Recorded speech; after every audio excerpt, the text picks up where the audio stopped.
الحمد لله رب العالمين والصلاة والسلام على سيد المرسلين وعلى آله وأصحابه أجمعين. قال الله تبارك وتعالى في الكلام المجيد والفرقان الحميد دعواهم فيها سبحانك اللهم وتحيتهم فيها سلام وآخر دعواهم أن الحمد لله رب العالمين. قال النبي صلى الله عليه وسلم كلمتان حبيبتان إلى الرحمن خفيفتان على اللسان ثقيلتان في الميزان سبحان الله وبحمده سبحان الله العظيم. محترم و مکرم حضرات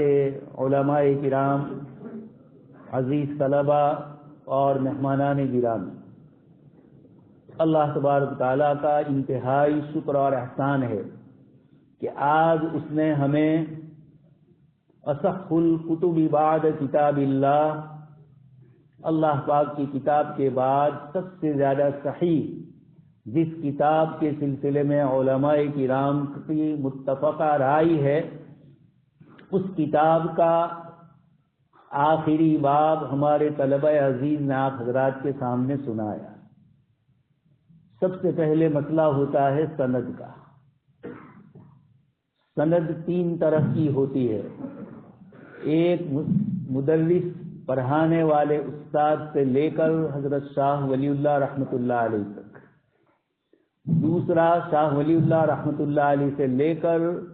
صحاح ستہ کے مصنفین تک، اور تیسری سند ہوتی ہے صحاح ستہ کے مصنفین سے لے کر جناب نبی اکرم صلی اللہ علیہ وسلم کی ذات اقدس تک. یقیناً آپ حضرات نے کتاب پڑھی، اساتذہ کرام سے آپ حضرات کو سلسلے سند حضرت شاہ ولی اللہ رحمۃ اللہ علیہ تک ذکر کی گئی ہوگی، یا عام متن چونکہ ہمارے مدارس اسلامیہ میں اس وقت عمومی طور پر جو حضرات حدیث شریف کی آخری کتاب بخاری شریف پڑھاتے ہیں، دیوبند اور سہارنپور میں حضرت شیخ الاسلام مولانا سید حسین احمد مدنی رحمۃ اللہ علیہ کے شاگردوں میں سے کچھ اساتذہ ابھی باقی ہے، اور اسی طریقے سے سہارنپور میں حضرت شیخ زکریا رحمۃ اللہ علیہ کے شاگردوں میں سے کچھ حضرات ابھی بھی باحیات ہے. اسی طرح حضرت شیخ یونس صاحب رحمۃ اللہ علیہ سے بھی جو ایک سلسلہ اساتذہ کرام کا چلا ہے. دیوبند میں بھی حضرت مدنی رحمۃ اللہ علیہ کے بعد حضرت مولانا فخر الدین رحمۃ اللہ علیہ، یہ اور حضرت مدنی رحمۃ اللہ علیہ دونوں حضرت شیخ الہند رحمۃ اللہ علیہ کے شاگرد ہیں. میرا اپنا سلسلے سند حضرت مفتی احمد بیمات صاحب رحمۃ اللہ علیہ تک پہنچتا ہے، اور حضرت مفتی احمد بیمات صاحب رحمۃ اللہ علیہ حضرت مدنی رحمۃ اللہ علیہ کے شاگردوں میں سے. تو ایک سلسلے سند تو ہمارا حضرت شاہ ولی اللہ رحمۃ اللہ علیہ تک پہنچتا ہے. دوسرا حضرت شاہ ولی اللہ رحمۃ اللہ علیہ نے اپنی کتابوں میں اپنے سے لے کر صحاح ستہ اور امام بخاری رحمۃ اللہ علیہ تک اپنا سلسلے سند پہنچایا. تیسرا سلسلے سند حضرت امام بخاری رحمۃ اللہ علیہ سے لے کر جناب نبی اکرم صلی اللہ علیہ وسلم تک کا ہے. ہمارے عزیز طلباء نے اس وقت جس روایت کو پیش کیا، اس کا سلسلہ حضرت امام بخاری رحمۃ اللہ علیہ سے جناب نبی اکرم صلی اللہ علیہ وسلم تک پہنچایا، اور ایک جملہ استعمال کیا وَبِالسَّنَدِ الْمُتَّصِلِ مِنَّا إِلَى الْإِمَامِ الْهُمَامِ. یہ اجمالی طور پر ان تینوں سندوں کو جمع کر دیا، اور تیسری سند کو چونکہ کتاب میں مذکور ہے ان عزیز طلباء نے آپ کے سامنے پیش کیا. عزیز طلباء، اس امت محمدیہ کا سب سے بڑا اللہ پاک کی طرف سے اس امت پر جو احسان ہے وہ یہ ہے کہ اس امت کے پاس یہ سلسلے سند موجود ہے جس کی روشنی میں ہم جو بات کہتے ہیں، احادیث مبارکہ کی جتنی کتابیں مروج اور جن کے حوالے سے علماء کرام جناب نبی اکرم صلی اللہ علیہ وسلم کے ارشادات کو نقل فرماتے ہیں، یہ امت جب بھی آقا مدنی صلی اللہ علیہ وسلم کی نسبت سے کوئی بات ذکر کرے گی اور یہ کہے گی قال رسول اللہ صلی اللہ علیہ وسلم، یہ سلسلہ جناب نبی اکرم صلی اللہ علیہ وسلم تک پہنچے گا۔ آپ سن چکے ہیں مشکات میں بھی اور دوسری حدیث شریف کی کتابوں میں کہ اگر یہ سند کی نسبت نہ ہوتی، حضرت عبداللہ ابن مبارک رحمۃ اللہ علیہ اور حضرت سفیان اور ان کے علاوہ کئی محدثین نے ذکر فرمایا کہ اگر یہ سلسلے سند نہ ہوتا لقال من قال ما قال، جس کی مرضی میں جو بات آتی کہہ دیتا اور جناب نبی اکرم صلی اللہ علیہ وسلم کی طرف منسوب کرتا۔ لیکن اللہ پاک کا شکر اور احسان ہے کہ حضرت عثمان بن عفان رضی اللہ تعالیٰ عنہ کی شہادت تک امت میں خبر واحد کوئی بھی کسی سے سنتا تھا، اور سن کے اکثر حضرات صحابہ کرام ہی کی جماعت تھی۔ حضرت عبداللہ ابن عباس رضی اللہ تعالیٰ عنہ فرماتے ہیں کہ وہاں تک تو سلسلے سند میں کوئی اشکال نہیں ہوا، جس نے آپ صلی اللہ علیہ وسلم کی طرف روایت منسوب کی ہم نے اس کو سن لیا اور اس کو اللہ کے رسول صلی اللہ علیہ وسلم کی حدیث مان لیا۔ لیکن سیدنا عثمان رضی اللہ تعالیٰ عنہ کی شہادت کے بعد فہیہات ہیہات، عبداللہ ابن عباس فرماتے ہیں اب جب تک ہم جانچ پڑتال نہیں کرتے ہیں کسی بھی طریقے سے ہم سند اور روایت کو،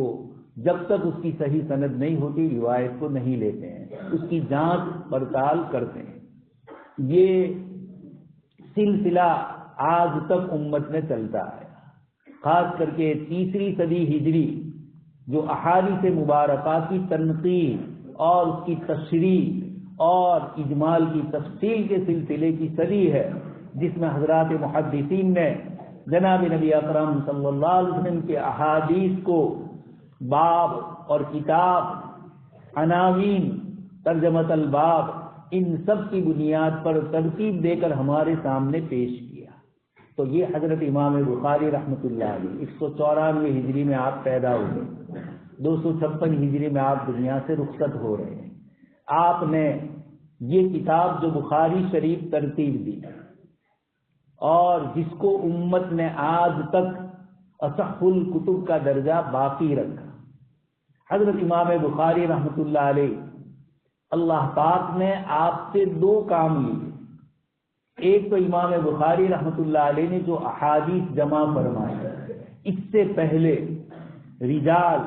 حدیث شریف نقل کرنے والے جو حضرات راویان ہیں ان کے سلسلے میں آپ نے محنت فرمائی۔ اپنے وطن بخارا میں آپ نے ابتدائی تعلیم حاصل کی اور بخارا حضرت امام ابو حنیفہ رحمۃ اللہ علیہ کے ماننے والے، بلکہ امام ابو حنیفہ رحمۃ اللہ علیہ کے شاگرد ابو حفص کبیر جو حضرت امام محمد رحمۃ اللہ علیہ کے شاگرد ہے اور وہ حضرت امام بخاری رحمۃ اللہ علیہ کے استاد ہیں، اور ان کے صاحبزادے ابو حفص صغیر جو حضرت امام بخاری رحمۃ اللہ علیہ کے درس کے ساتھیوں میں سے ہے۔ تو بخارا پورا کا پورا اس وقت حنفی مسلک پر عمل کرنے والا تھا۔ حضرت امام بخاری رحمۃ اللہ علیہ فرماتے ہیں کہ میں نے اصول اور قواعد فقہیہ اصحاب الرائے سے، یعنی بخارا میں احناف جو علماء محدثین ہیں ان سے میں نے، یہ ایک لمبی بحث ہے اصحاب الرائے اور اصحاب الحدیث، حضرت امام مالک اور امام ابو حنیفہ رحمۃ اللہ علیہ ان دونوں کو اصحاب الرائے کہا جاتا ہے۔ حضرت امام احمد بن حنبل رحمۃ اللہ علیہ یہ اصحاب الحدیث میں تھے۔ حضرت امام شافعی رحمۃ اللہ علیہ انہوں نے احادیث مبارکہ کی بھی اصول اور ضابطے مقرر کیے اور اس کے ساتھ فقہی دبستان میں بھی آپ کا ایک بڑا مقام ہے۔ تو حضرت امام بخاری رحمۃ اللہ علیہ نے اصول اور قواعد جب تک وہ بخارا میں تھے اصحاب الرائے یعنی امام ابو حنیفہ رحمۃ اللہ علیہ کے شاگردوں سے لیا۔ یہ امام بخاری رحمۃ اللہ علیہ چونکہ آپ بخاری شریف پڑھ چکے ہیں اور فقہ البخاری فی تراجمی، امام بخاری رحمۃ اللہ علیہ کی فقہ اور ان کی فہم، ان کے مسائل کے استنباط اور استدلال کرنے کے جو طریقے ہیں، آپ پوری بخاری شریف میں دیکھ رہے ہیں انتہائی نزاکت، انتہائی نفاست، اصول اور ضابطوں کی رعایت کرتے ہوئے امام بخاری رحمۃ اللہ علیہ نے اپنی کتاب کے ترجمے قائم کیے۔ تو یہ بخاری شریف ایک طرف احادیث صحیحہ اور راویوں کے سلسلے میں جو اصول اور ضابطے ہیں، جرح و تعدیل کے جو اصول ہے، امام بخاری رحمۃ اللہ علیہ نے خود بخاری شریف سے پہلے کتاب لکھی تاریخ کبیر، اور اس تاریخ میں آپ نے جناب نبی اکرم صلی اللہ علیہ وسلم تک پہنچنے والے جو راوی ہیں، جن جن سے روایتیں مذکور ہے،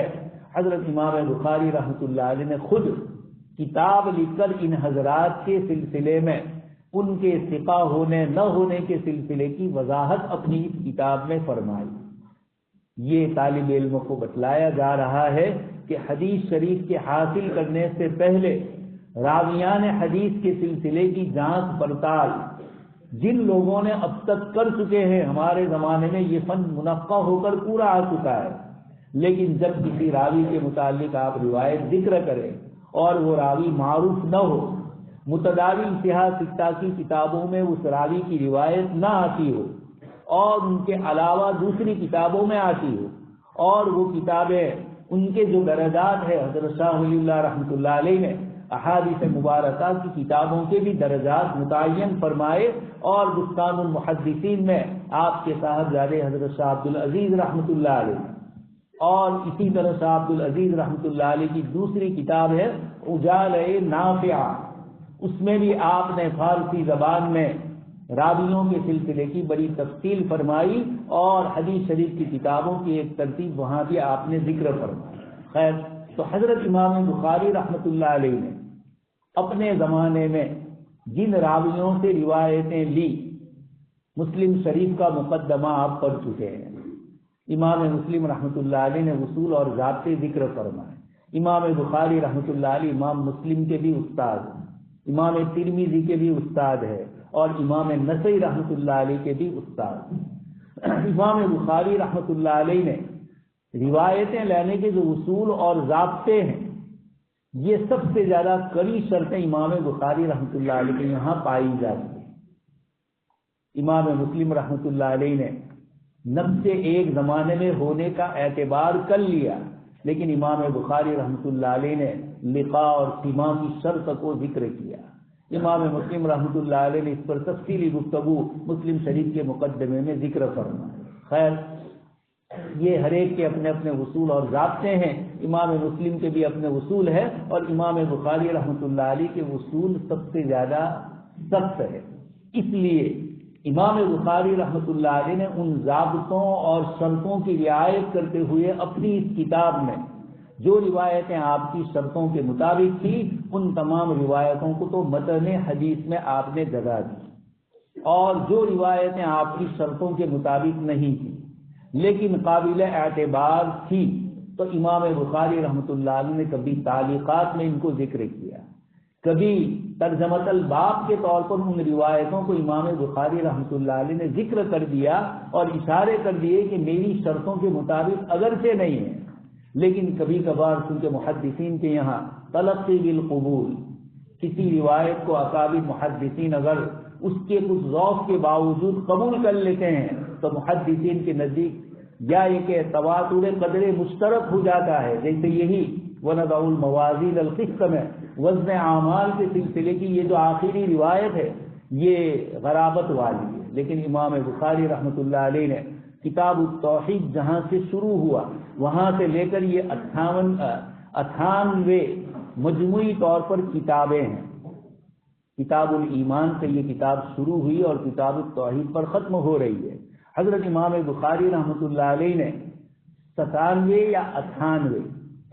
الگ الگ نسخوں کے اعتبار سے 98 پر زیادہ حضرات کا رجحان ہے۔ مجموعی طور پر آپ نے جو کتابیں لکھی اس بخاری میں، یہ کتاب فصل، یہ سب منطق میں آپ پڑھ کے آئے ہیں، الگ الگ جنس کی چیزیں ذکر کی جائے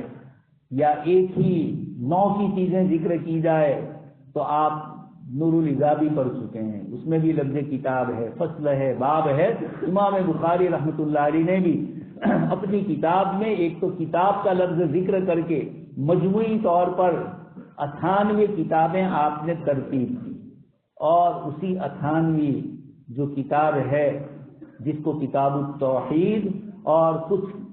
نسخوں میں والرد علی الجہمیہ وغیرہ،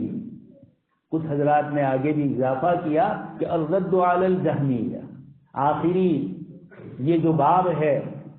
اور ابواب جتنے بھی امام بخاری رحمۃ اللہ علیہ نے کتاب التوحید میں ذکر کیے ہیں، اس میں کچھ مضامین کو آپ نے ذکر فرمایا، مختلف باطل فرقوں کا رد فرمایا، صفات الہیہ کے سلسلے میں جو کچھ اختلاف کچھ لوگوں نے کیے، چاہے صفات کا انکار کیا مجموعی طور پر یا کچھ صفات کو مانا کچھ صفات کو نہیں مانا، حضرت امام بخاری رحمۃ اللہ علیہ نے ان دونوں کو ذکر فرمایا۔ تو آخری جو باب ہے کتاب التوحید والا، اس میں آپ نے 58 ابواب قائم فرمائے، اور ان میں سے 31 ابواب میں علم الکلام، صفت کلام جو اللہ پاک کی ہے، اس صفت کلام پر 31 باب میں آپ نے گفتگو فرمائی، اور ان 31 کے علاوہ 20 کے قریب ابواب وہ ہے جن میں آپ نے ایک طرف جیسے میں نے کہا صفت کلام کو ذکر کیا تو صوت الہی، اللہ پاک کے کلام کی آواز کیا ہوتی، صوت ہے یا نہیں، اس پر بھی امام بخاری رحمۃ اللہ علیہ نے گفتگو فرمائی۔ اور تیسری چیز جو اہم ہے، حضرت امام بخاری رحمۃ اللہ علیہ نے تلاوت اور متلو کے فرق کو بتلانے کے لیے اخیری 20 کے قریب ابواب میں اس بحث کو ذکر کیا۔ ایک تو ہے ہم جو کلام پڑھتے ہیں، جیسے ہمارے قاری صاحب نے ابھی قرآن کریم کی تلاوت، یہ جو تلاوت ہے یہ تو مخلوق ہے، لیکن جو پڑھا گیا جو کلام نفسی ہے، اللہ پاک کا کلام ہے، یہ مخلوق نہیں ہے۔ حضرت امام بخاری رحمۃ اللہ علیہ پہلے ابواب میں تو صفت کلام کے ذریعے معتزلہ، کرامیہ، جہمیہ اور اس طرح کے جتنے منکرین صفات ہے یا منکرین کچھ صفات ہے، ان کا رد فرمایا۔ اسی کے ساتھ اخیری ابواب میں حضرت امام بخاری رحمۃ اللہ علیہ نے تلاوت اور متلو کا فرق بتلاتے ہوئے کلام لفظی اور کلام نفسی کی بحث کو ذکر کرتے ہوئے غالی درجے کے جو حنابلہ ہے، امام احمد بن حنبل رحمۃ اللہ علیہ کے ماننے والے، حضرت امام بخاری رحمۃ اللہ علیہ خود امام احمد بن حنبل کے شاگرد ہے، کئی مرتبہ آپ کی مجلس میں بغداد جا کر امام بخاری رحمۃ اللہ علیہ نے شرکت فرمائی۔ حضرت امام احمد رحمۃ اللہ علیہ کے زمانے میں مامون رشید کے دربار میں معتزلہ نے جو ایک مسئلہ کھڑا کیا، قرآن کریم کو نعوذ باللہ مخلوق مانا، کلام لفظی اور نفسی کا فرق نہیں کیا، اور مطلق کلام نفسی کو بھی انہوں نے اللہ کا کلام ہونے سے انکار کر دیا۔ یہ اس زمانے میں جو باطل جماعتیں تھیں، بہت سی مرتبہ آپ ہمارے زمانے میں بھی دیکھتے ہیں کہ دو باطل جماعتیں الگ الگ نظریات والی ہوتی ہیں، لیکن کچھ نظریات میں دونوں کا اشتراک ہو جاتا ہے، دونوں شریک ہو جاتے ہیں، قدر مشترک اس مسئلے میں دونوں مل جاتے ہیں۔ اس لیے یہ بحث آئی کہ امام بخاری رحمۃ اللہ علیہ نے کتاب التوحید قائم کر کے کس کا رد کیا، تو جہاں الرد علی الجہمیہ ہے وہاں تو مشہور ہی ہے، لیکن جیسے وزن اعمال، صفت کلام کی بحث ہے، حضرت امام بخاری رحمۃ اللہ علیہ نے آیا معتزلہ کا رد کیا، جہمیہ کا، کرامیہ کا، کس کا رد کیا؟ اس میں جب ہمارے محدثین کے درمیان اختلاف ہوتا ہے تو عزیز طلبہ اس موقع پر یہ یاد رکھنا ہے کہ باطل جماعتیں آپس میں قدر مشترک کسی مسئلے پر ہو جاتی ہے، اس میں دونوں کا اتفاق ہوتا ہے، چاہے دوسرے نظریات ان کے الگ الگ ہو۔ تو جہمیہ سب سے پہلے جعد ابن درہم، نام بھی عجیب ہے، ابن درہم، حدیث شریف میں بھی آپ نے ذکر فرمایا، ابن الدرہم اور ابن الدینار، جو دنیا ہی کو سب کچھ سمجھ رہے ہو، سوئے اتفاق اس کا بھی نام یہی ہے، اور اس کا شاگرد تھا جہم ابن صفوان۔ حضرت شیخ یونس صاحب رحمۃ اللہ علیہ ذکر فرماتے ہیں کہ اس نے جعد ابن درہم میں اور اس کے بعد اس کے شاگرد جہم ابن صفوان، ان دونوں نے صفات کا مطلقاً انکار کیا، شدت کے ساتھ صفات الہیہ کے منکر ہوئے۔ اسی لیے یہ حضرت امام ابو حنیفہ رحمۃ اللہ علیہ کے زمانے کا ہے جہم ابن صفوان، اور اس کا استاد جعد ابن درہم حضرت حسن بصری رحمۃ اللہ علیہ کے زمانے کا ہے۔ حضرت امام ابو حنیفہ رحمۃ اللہ علیہ سے کچھ مسائل میں اس کا اختلاف بھی ہوا، بحث و مباحثہ ہوا، اور امام ابو حنیفہ رحمۃ اللہ علیہ نے شدت انکار صفات کی بنیاد پر یہ جملہ استعمال فرمایا، اخرج یا کافر، آپ نے اس پر کفر کا حکم لگایا۔ تو حضرت امام بخاری رحمۃ اللہ علیہ بھی اپنی کتاب میں جہمیہ کا رد کرنے کے لیے کتاب التوحید قائم فرما رہے ہیں، اور اس کتاب کا یہ آخری باب ہے 58واں، جس میں امام بخاری رحمۃ اللہ علیہ نے کتاب اللہ کی آیت ذکر فرمائی، وَنَضَعُ الْمَوَازِينَ الْقِسْطَ لِيَوْمِ الْقِيَامَةِ، اور اس کے ساتھ حضرت امام بخاری رحمۃ اللہ علیہ نے، آپ پوری بخاری شریف میں پڑھ چکے ہیں، امام بخاری رحمۃ اللہ علیہ کا جس طرح قرآن احادیث مبارکہ کے ساتھ واسطہ اور رابطہ اور محبت تھی، حضرت امام بخاری رحمۃ اللہ علیہ کو قرآنی علوم میں بھی اتنی ہی مہارت ہے۔ ایک تو مستقل کتاب التفسیر آپ پڑھ چکے ہیں، جس میں سورہ فاتحہ سے لے کر امام بخاری رحمۃ اللہ علیہ نے سورہ والناس تک جو مشکل کلمات آئے ان کی تشریح فرمائی، جو ایسی آیات جو متشابہات میں سے یا ایسی آیات جن کی تفسیر میں ائمہ مفسرین، صحابہ کرام اور تابعین کے درمیان اختلاف ہوا، حضرت امام بخاری رحمۃ اللہ علیہ نے بخاری شریف میں ان آیات کے سلسلے میں اپنا یا تو مسلک ذکر کیا، یا دوسری آیات کی روشنی میں یا احادیث کی روشنی میں ان آیات کی تفسیر فرمائی۔ تو حضرت امام بخاری رحمۃ اللہ علیہ نے کتاب التفسیر میں تو قرآن کریم کی آیات کی تشریح اور تفسیر فرمائی۔ یہ الگ بات ہے کہ کتاب التفسیر میں آپ نے ابو عبیدہ سے کچھ اقوال لی۔ ابو عبیدہ آپ کے زمانے کا بہت بڑا ادیب اور عربی زبان کا شاعر تھا، فصاحت و بلاغت کا امام تھا، لیکن کتاب اللہ کی تفسیر سے اتنا واقف نہیں تھا جو کتاب اللہ کی تفسیر کے متعلق جاننا ضروری تھا۔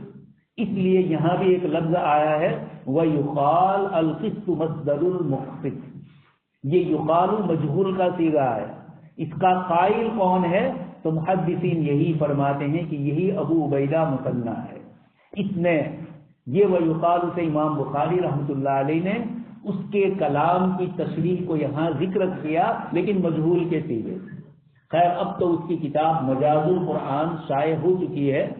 اور ترکی کے ایک عالم صاحب نے 2 جلدوں میں مجاز القرآن پر تعلیقات حاشیہ سرایا ہے، اور اب یہ کتاب دستیاب ہے، نیٹ پر تو ہے ہی لیکن چھپ بھی چکی ہے۔ امام بخاری رحمۃ اللہ علیہ نے کتاب التفسیر میں زیادہ تر اسی سے لیا، کچھ جگہوں پر، اور جہاں امام بخاری رحمۃ اللہ علیہ جمہور سے اس تفسیر میں الگ ہوئے، چاہے لفظ کی لغوی تحقیق میں، چاہے اس کی تشریح اور تفصیل میں، اس لیے وہاں حضرت امام بخاری رحمۃ اللہ علیہ کے ان اقوال کا اعتبار نہیں کیا گیا، اور جمہور نے جو تفسیر فرمائی اسی کا اعتبار محدثین اور شراح نے فرمایا۔ یہاں حضرت امام بخاری رحمۃ اللہ علیہ کتاب الایمان تو لا چکے تھے پہلے، اور پھر اس کے بعد اب کتاب التوحید لا۔ یہ بتلانا چاہتے ہیں امام بخاری رحمۃ اللہ علیہ کلمے کے 2 جز ہیں، لا الہ اور اللہ کے بعد استثناء کر کے اللہ، نفی اور پھر اس کے بعد اثبات، سارے معبودان باطلہ کی نفی اور ایک اللہ کا اثبات۔ اسی طریقے سے سبحان اللہ و بحمدہ، سبحان اللہ العظیم، تسبیح کا لفظ امام بخاری یہاں لائے، سبحان اللہ پاک کی ذات کو ہر عیب سے پاک قرار دینا۔ اس لیے امام بخاری رحمۃ اللہ علیہ کتاب التوحید میں یہ ذکر کرنا چاہتے ہیں کہ ایک توحید ایمان والوں کی ہے، اہل سنت والجماعت کی ایک توحید ہے جس میں وہ اللہ پاک کی تمام صفات کو قدیم مانتے ہیں، صفات الہیہ کو مانتے ہیں، اور پھر ماننے کے بعد اللہ پاک کی صفات کی جو صفات ذاتیہ، صفات افعالیہ، صفات سلبیہ، صفات اثباتیہ، سمعیہ، عقلیہ، جتنی بھی اللہ تبارک تعالیٰ کی صفات ہے، چونکہ اس میں دو جماعتیں ہیں اہل سنت والجماعت میں، ایک ابو الحسن اشعری رحمۃ اللہ علیہ کے ماننے والے حضرات اشاعرہ ہے، اور ایک حضرت ابو منصور ماتریدی رحمۃ اللہ علیہ کے ماننے والے ماتریدیہ ہے۔ 8 مسائل ہے جس میں لفظی اعتبار سے ہمارے اور اشاعرہ کے درمیان کچھ اختلافات، صفات ذاتی اور صفات افعال، ان کے سلسلے میں بھی یہ حضرات صفات افعال کو حادث مانتے ہیں، اور ہم ماتریدیہ صفات ذاتی کی طرح صفات افعال، صفت تکوین جو آخری صفت کو ہم مانتے ہیں، ہم ان سب کو قدیم مانتے ہیں۔ عزیز طلبہ، یہ بحث اس لیے میں نے ذکر کی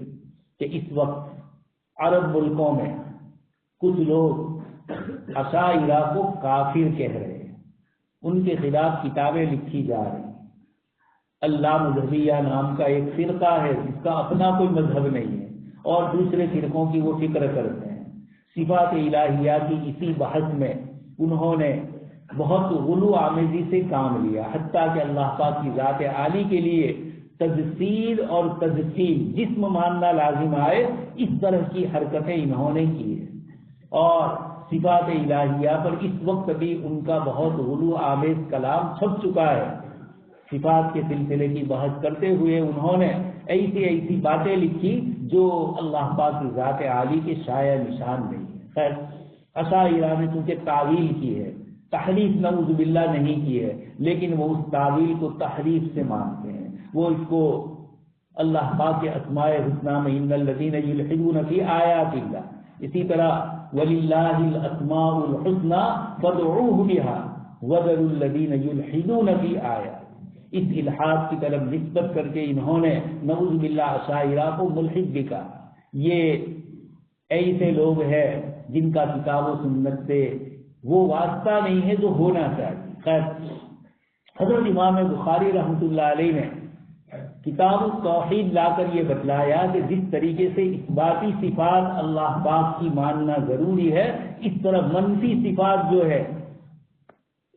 ایک ہے کسی آدمی کی آپ یہ کہو تعریف میں فلانا بخیل نہیں ہے، فلانا ایسا نہیں ہے، ایسا نہیں ہے، یہ تو منفی طور پر آپ نے اس کی تعریف کی کہ اس میں یہ عیب نہیں ہے، اور ایک یہ ہے کہ آپ اس کی صفات بتلاؤ کہ فلانا سخی ہے، فلانا با اخلاق ہے، فلانا مروت والا ہے، یہ اثباتی صفات ہیں۔ اللہ تبارک تعالیٰ نے اپنے پاک کلام میں اپنی جن صفات کو ذکر کیا وہ نفی سے بھی تعبیر کیا اور اس بات سے بھی تعبیر کیا، لیکن فلاسفہ کے یہاں یہ تھا کہ اللہ پاک کی ذات عالی کی منفی صفات کو وہ لوگ کثرت سے ذکر کرتے اور اثباتی صفات کو کم ذکر کرتے۔ حضرت شیخ الاسلام حافظ ابن تیمیہ رحمۃ اللہ علیہ فرماتے ہیں کہ ہمارے یہاں صوفیاء کرام نے اثبات مفصل اور نفی مجمل کو ہی زیادہ ترجیح دی ہے۔ اللہ پاک کی قرآن کریم کی آیات آپ پڑھتے ہیں، ہر آیت کے ختم پر کہیں نہ کہیں اللہ پاک کی کسی صفت کا ذکر ہے، وہ ساری صفات اثباتی ہی اکثر قرآن میں ذکر فرمائی۔ علیم خبیر بصیر، آپ جانتے ہیں اللہ تبارک تعالیٰ کے اسماء الحسنی، وللہ الاسماء الحسنی۔ امام بخاری رحمۃ اللہ علیہ نے، ہمارے عزیز طلباء نے کتاب التوحید پڑھی، جو آخری یہ کتاب، ہر باب میں آپ نے دیکھا امام بخاری رحمۃ اللہ علیہ قرآن کریم کی اس آیت کو لائے جس میں اللہ پاک کی کوئی مخصوص صفت کلام ہے، وَيُكَلِّمُهُ اللَّهُ، امام بخاری نے کلام کی صفت ذکر کی، آیت کو پیش کیا۔ اسی طریقے سے ہر آیت کو پیش کر کے امام بخاری رحمۃ اللہ علیہ نے اس بات مفصل کو بہت اچھے انداز میں سمجھایا، اور نفی مجمل لم یلد ولم یولد، اللہ پاک نے نہ کسی کو جنا نہ وہ کسی سے جنے گئے، ولم یکن لہ کفوا احد، اور اس کے برابر کا کوئی نہیں۔ وَلِلَّهِ الْأَسْمَاءُ الْحُسْنَى فَادْعُوهُ بِهَا، اچھے اچھے نام، ان ناموں سے اللہ پاک کو پکارو۔ اور آگے ارشاد فرمایا وَلِلَّهِ الْمَثَلُ الْأَعْلَى وَلَهُ الْمَثَلُ الْأَعْلَى، اللہ پاک کے لیے بہترین مثالیں ہیں، بہترین صفات ہے جن سے اللہ پاک کو ذکر کیا جاتا ہے۔ تو حضرت امام بخاری رحمۃ اللہ علیہ نے کتاب التوحید شروع فرمائی اور یہ بتلایا کہ باطل جماعتیں اگر اللہ تبارک تعالیٰ کی صفات کا انکار کرتی ہے عقیدے کے اعتبار، کبھی کبھار عملاً بھی صفات کا انکار ہوتا ہے۔ ہم مانتے ہیں کہ روزی دینے والی ذات اللہ پاک کی، اولاد دینے والی ذات اللہ پاک کی ہے، لیکن کبھی کبھار اسباب کی طرف توجہ چلی جاتی ہے۔ اگر وہ توجہ اتنی ہو گئی کہ مسبب الاسباب کو نعوذ باللہ بالکل بلا دیا۔ بہت سے لوگ بولتے ہیں کہ آپ بیمار سے کیا ہوا؟ فلاں نے ڈاکٹر کی دوائی لی اچھا ہو گیا۔ ڈاکٹر تو بیچارہ سبب ہے، اچھا تو اللہ پاک ہی نے فرمایا۔ اسی لیے بلاغت کی کتابوں میں مثال آتی ہے انبت الربیع النخل، موسم بہار کی وجہ سے انبت الربیع النخل، کھجور کو اگایا۔ اب اگر ایک مومن بولتا ہے تو چونکہ اس کی نسبت ربیع کی طرف حقیقی نہیں ہے، موسم بہار کی طرف حقیقی نہیں ہے، حقیقی موسم بہار لانے والی ذات جو ہے اس کی طرف بہار آتی ہے، لیکن اس کے باوجود پھل نہ آئے، گر جائے، پک جائے، اس کے بعد کوئی جانور کھا لے، ہزاروں قسم کی رکاوٹیں آ رہی ہیں۔ اس لیے ایک مومن جب بولتا ہے تو حقیقی نسبت اللہ پاک کی طرف۔ تو امام بخاری رحمۃ اللہ علیہ صفات اثباتیہ اور صفات منفیہ لا کر ایمان والوں کو بتلاتے ہیں کہ جن لوگوں نے اللہ پاک کی صفات کا انکار کیا اور عجیب و غریب قسم کی دلیلیں پیش کی، معتزلہ نے اور اس طرح کے جو عقل پرست لوگ ہیں، انہوں نے یہ کہا کہ اگر اللہ پاک کی ذات عالی کے لیے ایک سے زیادہ صفات مانیں گے تو نعوذ باللہ تعدد الہ لازم آئے گا، ایک سے زیادہ خداؤں کو ماننا لازم آئے گا۔ عزیز طلبہ، دنیا کی ہر قوم صفات الہیہ ہی میں گمراہ ہوئی۔ جس ملک میں میں اور آپ رہ رہے ہیں، ایک طرف اللہ پاک کی ذات عالی کو اوپر والا، مالک، سب کا، بھگوان، ایشور الفاظ بولے جائے، لیکن مخلوق میں سے کسی کو سرسوتی دیوی، کسی کو لکشمی دیوی، کسی کو پیسوں کی دیوی، پیسے دینا یعنی نعوذ باللہ اللہ پاک نے تقسیم کر دیا، پیدا کر دیا مخلوق کو اور پھر مختلف چیزوں کو تابع کر دیا اور انہی کو اب مانگو، انہی سے مانگو اور انہی کو نعوذ باللہ مجاز خدا کا درجہ دے۔ مشرکین مکہ کا جملہ آپ سن چکے ہیں، ما نعبدهم الا ليقربونا الى الله زلفى، ہم ان کی عبادت نہیں کر رہے ہیں، ہم تو ان کو بیچ میں سمجھتے ہیں، اصل مالک تو اللہ پاک کی ذات ہی ہے، لیکن ان کو یہ ہے اللہ پاک کی ذات کا بھی انکار اور کبھی صفات کا انکار کہ نعوذ باللہ اللہ پاک نے پیسے لکشمی دیوی کو دے دیے، وہیں سے مانگو، غنان اور علم سرسوتی دیوی کو دے دیا، اسی سے مانگا جائے۔ تو یہ جو صفات ہے اللہ پاک کی، اس کے ماننے میں ہر زمانے میں لوگوں کو وسوسے اور خطرات اور مختلف قسم کی چیزیں پیش آئی۔ حضرت امام راضی رحمۃ اللہ علیہ نے صفات الہیہ کی بحث کو ذکر کیا اور یہ بتلایا، یہ ایک تھوڑا ایسا مسئلہ ہے جس کو طلبہ عزیز کو سمجھنا ضروری ہے۔ حضرت امام بخاری رحمۃ اللہ علیہ نے صفت کلام میں معتزلہ کا رد کیا، لیکن غالی حنابلہ کا بھی رد کیا۔ افراط اور تفریط کسی بھی عقیدے میں جب غلو پیدا ہو جائے یا تفریط ہو جائے تو ایسے موقع پر اہل علم کی ذمہ داری ہے کہ عوام الناس کے عقائد کو صحیح کریں۔ امام بخاری رحمۃ اللہ علیہ کے اپنے زمانے میں صفات الہیہ میں جب یہ معتزلہ، کرامیہ، جہمیہ ان کی طرف سے اس طرح کی اللہ پاک کی صفات کا انکار ہوا تو حضرت امام بخاری رحمۃ اللہ علیہ نے اللہ پاک کے کلام اور آپ صلی اللہ علیہ وسلم کے احادیث کی روشنی میں کتاب التوحید کے جتنے بھی 57 باب ہوئے، 58 باب ہوئے، ہر باب میں ایسی احادیث لائے جو اللہ پاک کی صفات جامعیت کو، صفات کمال کو، صفت علم کو، صفت عزیزیت، صفت قہاریت کو ذکر کرتی ہے۔ صفات جلالیہ اور صفات جمالیہ دونوں کو ذکر کرتے ہیں۔ امام بخاری نے آخری اس لفظ میں بھی سبحان اللہ و بحمدہ میں اللہ پاک کی صفت کمال کو ذکر کیا، اور سبحان اللہ العظیم میں اللہ تبارک تعالیٰ کی صفت جلال کو ذکر کیا۔ یہ جمال اور جلال دونوں کے مجموعے سے خشیت پیدا ہوتی ہے، اور خشیت انما یخشی اللہ من عبادہ العلماء۔ علماء خشیت کس کو کہتے ہیں؟ محبت کے ساتھ کسی کی عظمت دل میں پیدا ہو اس کو خشیت کہا جاتا ہے، ڈر پیدا ہو لیکن عظمت کے ساتھ۔ ماں باپ، استاد، شیخ جو قریبی تعلق والا ہوتا ہے اس سے محبت بھی ہوتی ہے اور اس کا ڈر بھی ہوتا ہے۔ اللہ تبارک تعالیٰ نعوذ باللہ مخلوق میں سے نہیں ہے۔ جب مخلوق میں آپس میں یہ رابطے اور ضابطے کے تعلق کی بنیاد پر فرق پڑ جاتا ہے، اللہ تبارک تعالیٰ کی ذات عالی اس کی بھی خشیت اس آیت کریمہ میں حضرت تھانوی رحمۃ اللہ علیہ فرماتے ہیں کہ خشیت یا علماء کا خاصہ ہے، یعنی علماء میں پائی جانی ضروری ہے، اور خشیت جب پیدا ہوتی ہے بندے کے دل میں، خوف اور امید دونوں کے بیچ میں ہوتا ہے، تو پھر اس خشیت کی بنیاد پر اللہ تبارک تعالیٰ کی طرف سے صفات کمالیہ اور صفات جمالیہ ان دونوں سے نوازا جاتا ہے۔ تو خیر حضرت امام بخاری رحمۃ اللہ علیہ کے زمانے میں صفات کے منکرین ہوئے، ان کا تو رد فرمائے۔ اسی طرح ان صفات کے رد کرنے والوں میں ایسا ہوا کہ مامون رشید اسلامی سلطنت میں خلفائے بنو عباسیہ میں سے یہ ہارون رشید کے صاحبزاد ہیں، بڑا ذہین اور فطین تھا، لیکن کبھی کبھار بہت ساری ذہانت اور فطانت آدمی کو کبھی گمراہ کر دیتی۔ حضرت مولانا سید ابو الحسن علی الندوی رحمۃ اللہ علیہ کاروان زندگی میں اپنا خود کا واقعہ ذکر فرماتے ہیں کہ آپ کی طبیعت کا میلان انگریزی تعلیم اور انگریزی چیزوں کی طرف ہو گیا ہے۔ والدہ محترمہ، والد محترم سے دنیا سے تشریف لے گئے تھے علامہ سید عبد الحی رحمۃ اللہ علیہ، لیکن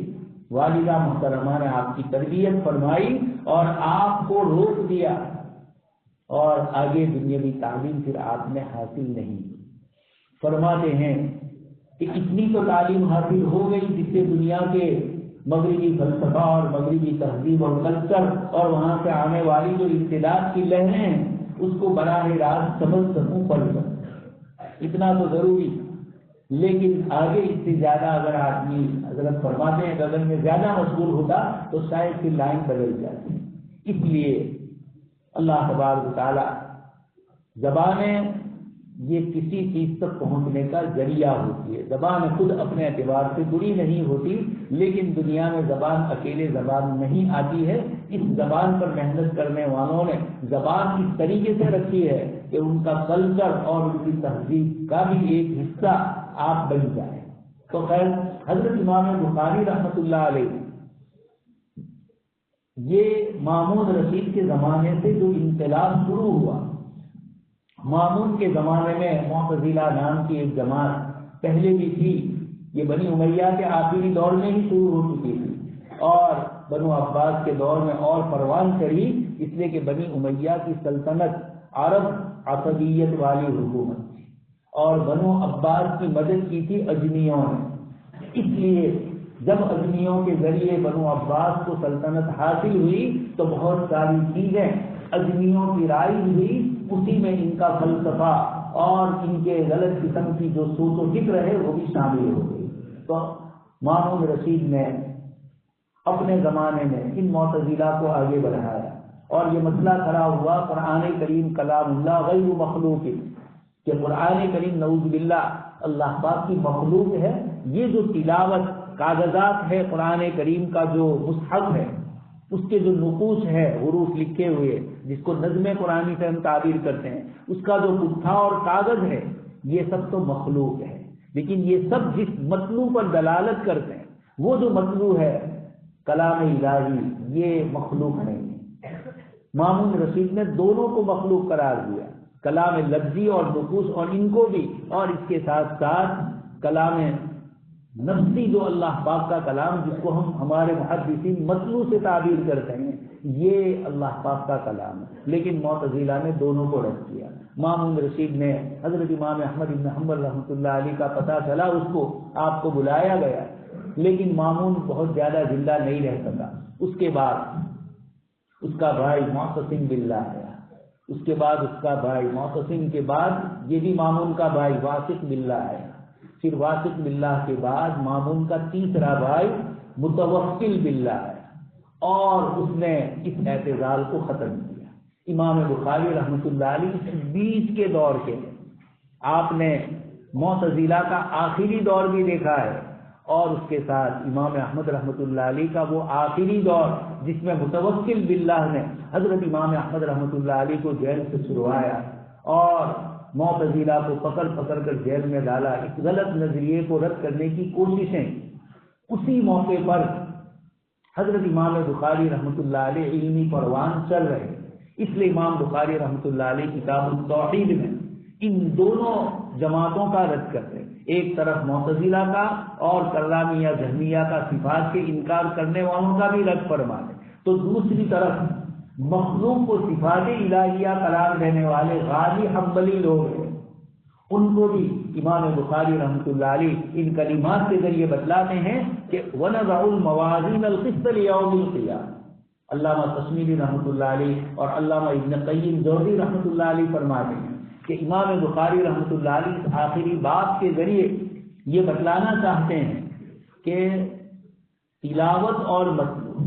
یہ جو آیت ہے، یہ جو قرآن اور یہ جو میں نے پوری کتاب لکھی ہے اس میں آیات اور احادیث اور جو برکت والی چیزیں آئی،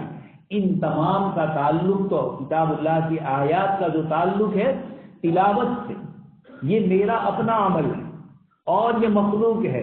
اس کے اوپر مجھے ثواب ملے گا، اس لیے کہ یہ اعمال میں سے ہے اور اعمال مخلوق میں سے ہے، اقوال ہو اعمال ہو یہ مخلوق ہے، مخلوق سے اعمال صادر ہوتے ہیں، اس لیے امام بخاری رحمۃ اللہ علیہ وَنَضَعُ الْمَوَازِينَ الْقِسْطَ کے ذریعے اشارہ فرما رہے ہیں کہ تلاوت تو میری ہے لیکن مطلوب پر مجھے جو ثواب مل رہا ہے یہ اللہ کا کلام، یہ دونوں کو جواب دے رہے ہیں۔ اس ترتیب سے امام بخاری رحمۃ اللہ علیہ پچھلے 31 جو ابواب ہے 58 میں سے اخیری جو 31 ابواب ہے ان میں سے ہر باب پر صفت کلام پر بھی گفتگو کرتے ہیں اور تلاوت اور مطلوب پر آخری 20 باب میں کثرت سے ذکر فرمایا، اس باب میں بھی امام بخاری رحمۃ اللہ علیہ نے یہ فرمایا۔ تو خیر امت کے اوپر اس طرح کے احوال پیش آئے کہ باطل جماعتوں میں یلغار کی، فکری یلغار، الغزو الفکری سے جس کو تعبیر کیا جاتا ہے، آج کی دنیا میں بھی الغزو الفکری ہی عزیز طلبہ کام کر رہی ہے، مختلف طریقوں سے سیکولرزم، لبرلزم اور اس طریقے سے الحاد بھی اب ایک مستقل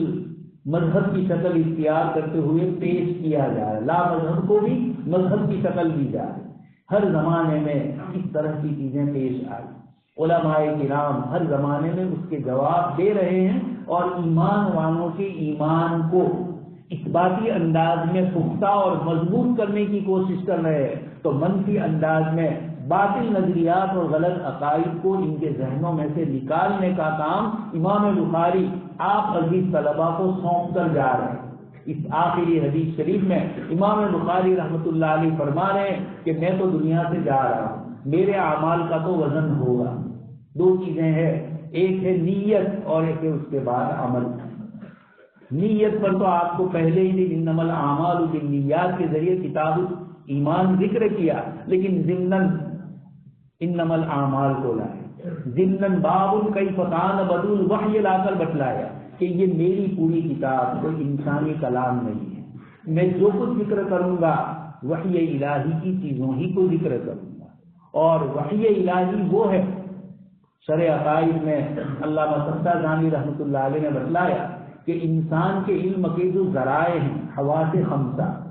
5 ذریعے ہیں جن سے انسان دینی دنیاوی ہر قسم کا علم حاصل کرتا ہے۔ علم کی تعریف کو مرقات کے پہلے صفحے میں 5 الگ الگ تعریفیں منطق میں آپ سن چکے ہیں۔ یہ جو علم ہے چاہے مصدری شکل ہو، جاننا یا جانی ہوئی معلومات کی درجے کی، یا اور بیچ کے جو مرحلے ہیں ان کو جن کو بھی ذکر کیا، یہ جو علم ہے انسان کا، حضرت امام بخاری رحمۃ اللہ علیہ یہ بتلانا چاہتے ہیں کہ انسان کے جو حواس ہے، یہ جو 5 حواس ہے، اللہ پاک نے فرمایا ان السمع والبصر والفؤاد کل اولئک کان عنہ مسئولا۔ سمع، سننے کا، یہ علم کا بہت بڑا ذریعہ ہے سننا۔ قرآن فرما رہا ہے کہ سنی ہوئی باتوں پر ہم پوچھیں گے، تو اچھی باتیں سنی ہوئی ہوگی تو اللہ تبارک تعالیٰ اس پر اجر بھی عطا فرمائے۔ قرآن آپ صلی اللہ علیہ وسلم نے پڑھا اور سنا، صحابی نے کہا اللہ کے رسول کیا میرا نام لیا اللہ پاک نے؟ اور آپ سن چکے ہیں بابو فضائل القرآن میں کہ آپ صلی اللہ علیہ وسلم نے اس صحابی کو فرمایا پڑھو، انہوں نے کہا اللہ پاک نے میرا نام لیا، فرمایا۔ تو نبی کی یہ سنت ہے قرآن پڑھنا بھی اور قرآن کریم کو سننا بھی۔ تو آپ صلی اللہ علیہ وسلم نے قرآن سنا، پورے سال آپ نے بھی علم کے لیے سب سے پہلا ذریعہ ہے ان السمع، دوسرا ذریعہ ہے والبصر، مطالعہ کرنا، کتاب کو پڑھنا، یہ 2 بنیاد ہیں۔ اس کے علاوہ بھی باقی 3 حواس بھی ہے، سونگھنا ناک کے ذریعے ہوتا ہے، منہ کے ذریعے قوت ذائقہ ہوتا ہے، اور ہاتھ اور پیر کے ذریعے لمس، ٹھنڈا گرم محسوس ہوتا ہے، اور کسی چیز کو ابز اور پکڑا جاتا ہے۔ حضرت سعد الدین تفتازانی رحمۃ اللہ علیہ فرماتے ہیں کہ یہ 5 ہے جن کے ذریعے باریک سے ہمیں علوم حاصل ہوتے ہیں، چاہے دینی دنیاوی جو بھی علم ہے یہ ان 5 کے ذریعے حاصل ہوتا ہے۔ لیکن آنکھ دیکھنے کا کام کرے، سننے کا کام تھوڑی دیر کے لیے کان چھٹی لے کر جائے کہ میرے بجائے تم سن لینا آپ کو، یا آپ چھٹی لے لے اور کان سے کہے کہ تم دیکھ لینا۔ عزیز طلبہ، آپ جانتے ہیں ہر ایک کا اپنا اپنا دائرہ ہے، اس سے باہر وہ نہیں نکل سکتا۔ سننے کا کام سننے کی چیز کرے گی، سونگھنے کا کام سونگھنے کی چیز کرے گی۔ یہ اس وقت کے جو عقل پرست لوگ ہیں اور جو اسلام یا مذاہب پر جو اعتراض کرتے ہیں، ان کو یہ کہا جائے کہ انسان کو اللہ تبارک تعالیٰ فرماتے ہیں کہ تو کچھ نہیں جانتا، ہم نے تجھے پیدا کیا اور تو کچھ نہیں جانتا تھا، ہم نے تمہارے لیے یہ بدن کے اعضاء اور یہ قوتیں بنائی اور اس سے تم سننے والے ہو گئے۔ سعود میں پارے میں، سورہ نحل میں اور اس طرح کے دوسرے سورہ واقعہ وغیرہ میں اللہ پاک نے اپنی نعمتوں کو ذکر فرمایا، سورہ فرقان میں نعمتوں کو ذکر فرمایا اور بتلایا کہ ہم نے تمہیں کیا کیا دیا۔ تو خیر اللہ تبارک تعالیٰ فرماتے ہیں تو یہ 5 قوتیں بھی، ایک تو یہ کہ ہر ایک کا اپنا ایک عمل ہے جو دوسرا نہیں کرتا، ایک تو یہ تھی۔ دوسرا ہے کہ اس کا اپنا جو عمل ہے، آنکھ کا کام دیکھنے کا ہے، لیکن دیوار کے پیچھے کیا ہے میں نہیں دیکھ سکتا۔ جتنی آنکھ میں نظر آ رہا ہے اور جتنی مقدار کا نظر آ رہا ہے، قریب ہے لیکن بند ہے، نظر نہیں۔ خود آنکھ کے نیچے کا میں اپنی نہیں دیکھ سکتا، جو آنکھ سب کو دیکھ رہی ہے وہ اپنے نیچے کے حصے کو نہیں دیکھ سکتا۔ یہ انسان کی مجبوری، انسان کی صفات کی تحدید۔ اللہ تبارک تعالیٰ فرماتے ہیں کہ تیرے پاس کیا صفات، تو آنکھ دیکھنے کا کام کرے گی اور کوئی کام نہیں، دیکھنے کا بھی محدود کرے گی، آگے نہیں کرے گی۔ اس لیے یہ تمام جتنے بھی اعضاء اللہ پاک نے دیے ہیں، یہ 5 کے بعد فلاسفہ اور بھی حواس 5 باطنہ کو مانتے ہیں، 5 باطنی قوتیں۔ اس کے بعد نمبر آتا ہے نفس ناطقہ کا، سوچ کا، عقل کا۔ یہ 5 تو الگ الگ ذرائع سے جو علم لیتے ہیں، حصے مشترک میں دماغ میں جا کر وہ جمع ہوتا ہے، اور وہاں سے پھر سیکنڈوں کے حساب سے اندر سے ساری چیزیں، آپ کسی سے ملاقات کرتے ہیں، 10-15 سال کے بعد ملاقات ہوئی، دونوں کا حلیہ بدل چکا ہے، تو ایک دم پہلے آپ نہیں پہچانتے، 1-2 سیکنڈ دیر لگتی ہے، پھر وہ میں فلانا، یا آپ کہہ دو کہاں میں نے پہچان لیا۔ یہ جو 1-2 منٹ یا چند سیکنڈوں کا بیچ میں جو وقفہ ہوا، اس میں کیا ہو رہا ہے؟ دماغ فوراً اندر جو حصے مشترک میں جتنی تصویریں رات دن کی دیکھ کر جمع ہوئی ہے، یہ ان کا امتیاز کرواتا ہے، یہ کون ہے، جلدی سے تحقیق کر کے بتلاؤ۔ سیکنڈوں میں اتنا حساب خاص ہو کر آپ کہتے ہیں ہاں پہچان لیا۔ اس طرح جو چیزوں میں بھی، علم میں بھی، سب چیزوں میں اس طرح ہوتا ہے۔ یہ ایک تو انسان کی جہالت بتلائے کہ تو دیکھی ہوئی چیز کو بھی نہیں دیکھ سکتا۔ آنکھیں ہیں لیکن اندر سے قوت باصرہ اللہ پاک نے لے لی ہوئی، بہت سارے بیچارے نابینا ہیں، آنکھیں بری نظر آتی ہے لیکن اندر سے آپ میں وہ صلاحیت نہیں۔ تو اللہ پاک فرماتے ہیں یہ 5 قوتیں بھی، اور نفس ناطقہ ان کی تمیز کرتا ہے، عقل اس کی تمیز کرتی ہے، اور پھر عقل ان کو اپنے حساب سے الگ الگ کر کے الگ الگ ایک چیز آپ نے چکھی ہے، ٹیسٹ والی کوئی چیز چکھی، کئی سالوں کے بعد اسی طرح کے ٹیسٹ کی یہ چیز آئی، اب آپ کہتے ہیں کہ ایسا مزہ تو میں نے اس سے پہلے بھی کسی چیز کا لیا ہے۔ یہ کیا ہوتا ہے؟ یہ جو ٹیسٹنگ زبان ہے، بیک وقت میٹھا، کھٹا، تیکھا، پھر گجراتی میں کھاتا، الگ الگ یہ جتنی بھی ہے، آپ کوئی ایک چیز، ایک بسکٹ یا چاکلیٹ ایسا ہو جو مختلف مزہ لیا ہوا ہے، بیک وقت آپ ان سب کو محسوس کریں۔ یہ قوت ذائقہ میں اللہ پاک نے صلاحیت رکھی ہے کہ کوئی کھٹا کو محسوس کرتی ہے زبان ہی کے یہ چھوٹے چھوٹے اجزاء۔ یہ اسی طرح لائٹ ریسپٹر اللہ پاک نے آنکھ، کیمرے اس کا رول ہوتا ہے، یا ایک مدت تک کیمرے چلتے پھر نہیں چلتے، یہ کیمرے 70 سال تک دنیا بھر کی ہزاروں لاکھوں چیزوں کو دیکھتے ہیں اور فوراً اس کے بعد وہ چیز دوبارہ آتی ہے تو محسوس کر لے۔ یہ اللہ پاک فرماتے ہیں یہ 5 قوتیں ہیں اور عقل ان کے درمیان امتیاز ہے، لیکن جیسے آنکھ محدود دیکھ رہی ہے، اس سے زیادہ نہیں دیکھ سکتی، عقل بھی محدود ہی سمجھ سکتی ہے، اس سے زیادہ چیزیں وہ نہیں سمجھ سکتی۔ اس کو امام راضی رحمۃ اللہ علیہ نے فرمایا کہ آپ سونے کا جو ترازو ہوتا ہے، گول سونے کو تولنے کا، آپ دیکھیں گے اس میں ملی گرام، گرام، زیادہ سے زیادہ کلو، چھوٹا اس کا ہوتا ہے، وہ کنٹل اور تنو من اس کا ترازو نہیں ہوتا ہے، چھوٹا ہوتا ہے۔ اب اگر آپ نے سونا تولنے کے ترازو میں لوہے کا بات رکھ دیا، لوہے کا کاتلا رکھ دیا، تو یقینی بات ہے کہ کیا ہوگا؟ سونے کا ترازو اس کو برداشت نہیں کر سکے گا، وہ ٹوٹ جائے گا۔ انسانی عقل کو آپ وحی الہی کی باتیں اس کے اندر داخل کرنا چاہو اور اس کو کہو کہ عقل ہی سے سمجھیں گے، یقینی بات ہے کہ آپ کی عقل وحی الہی کی ان باتوں کو نہیں سمجھ سکتی۔ یہ ما وراء العقل ہے، خلاف عقل نہیں بولنے کا، ما وراء العقل، عقل کی باؤنڈری وہاں ختم ہو جاتی ہے اور وحی الہی کی باؤنڈری شروع ہوتی ہے۔ اس لیے انبیاء کرام علیہ السلام 16 آنی عقل والے ہوتے ہیں، ہم میں سے ہر ایک کی تو 1-2 آنیاں کچھ کم، لیکن انبیاء کرام علیہ السلام سے بڑھ کر کوئی عقل مند نہیں۔ تو اللہ تبارک تعالیٰ نے عقل کے پرستاروں کو یہ بتلایا کہ جو چیزیں عقل سے سمجھ میں آئے وہ تو سمجھنے کی۔ اسی لیے مقاصد شریعت کے ایک بہت بڑے عالم نے یہ جملہ لکھا کہ اسلام میں سب سے کم مغیبات ہے، جو چیزیں غیب پر ایمان لانے کی ہے۔ دنیا کے دوسرے مذاہب میں بہت سی چیزیں ہیں جو سمجھ میں نہیں آتی، لیکن اسلام نے مغیبات چند ہی چیزوں کو بتلایا۔ آمنت باللہ وملائکتہ وکتبہ ورسلہ والیوم الآخر والقدر خیرہ وشرہ من اللہ تعالی۔ یہ چند چیزیں ہیں جو مغیبات میں، جنت اور جہنم جو مغیبات میں، یہ چند چیزوں کو چھوڑ کر باقی ساری چیزیں آپ ہدایت پر ہیں، مسائل تلیہ ہے، لیکن عقل سے اس کو بتلایا جاتا ہے، دلائل بتلائے جاتے ہیں اور عقل میں اتر رہے ہیں۔ تیمم سے کیوں وضو کیا جائے اشکال ہوتا ہے، لیکن اللہ تبارک تعالیٰ نے وہاں فرمایا، اللہ پاک کا حکم ہے، مٹی تلویث ملوث کرنے والی ہے، لیکن اسی مٹی سے جب شریعت یہ کہتی ہے کہ باوضو اسی سے ہو جاؤ، اگر پانی نہیں ہے تو اب ایک آدمی کہے کہ میں تیمم نہیں کروں گا اور نماز پڑھوں گا تو معتبر نہیں ہوگا، اور عملاً بھی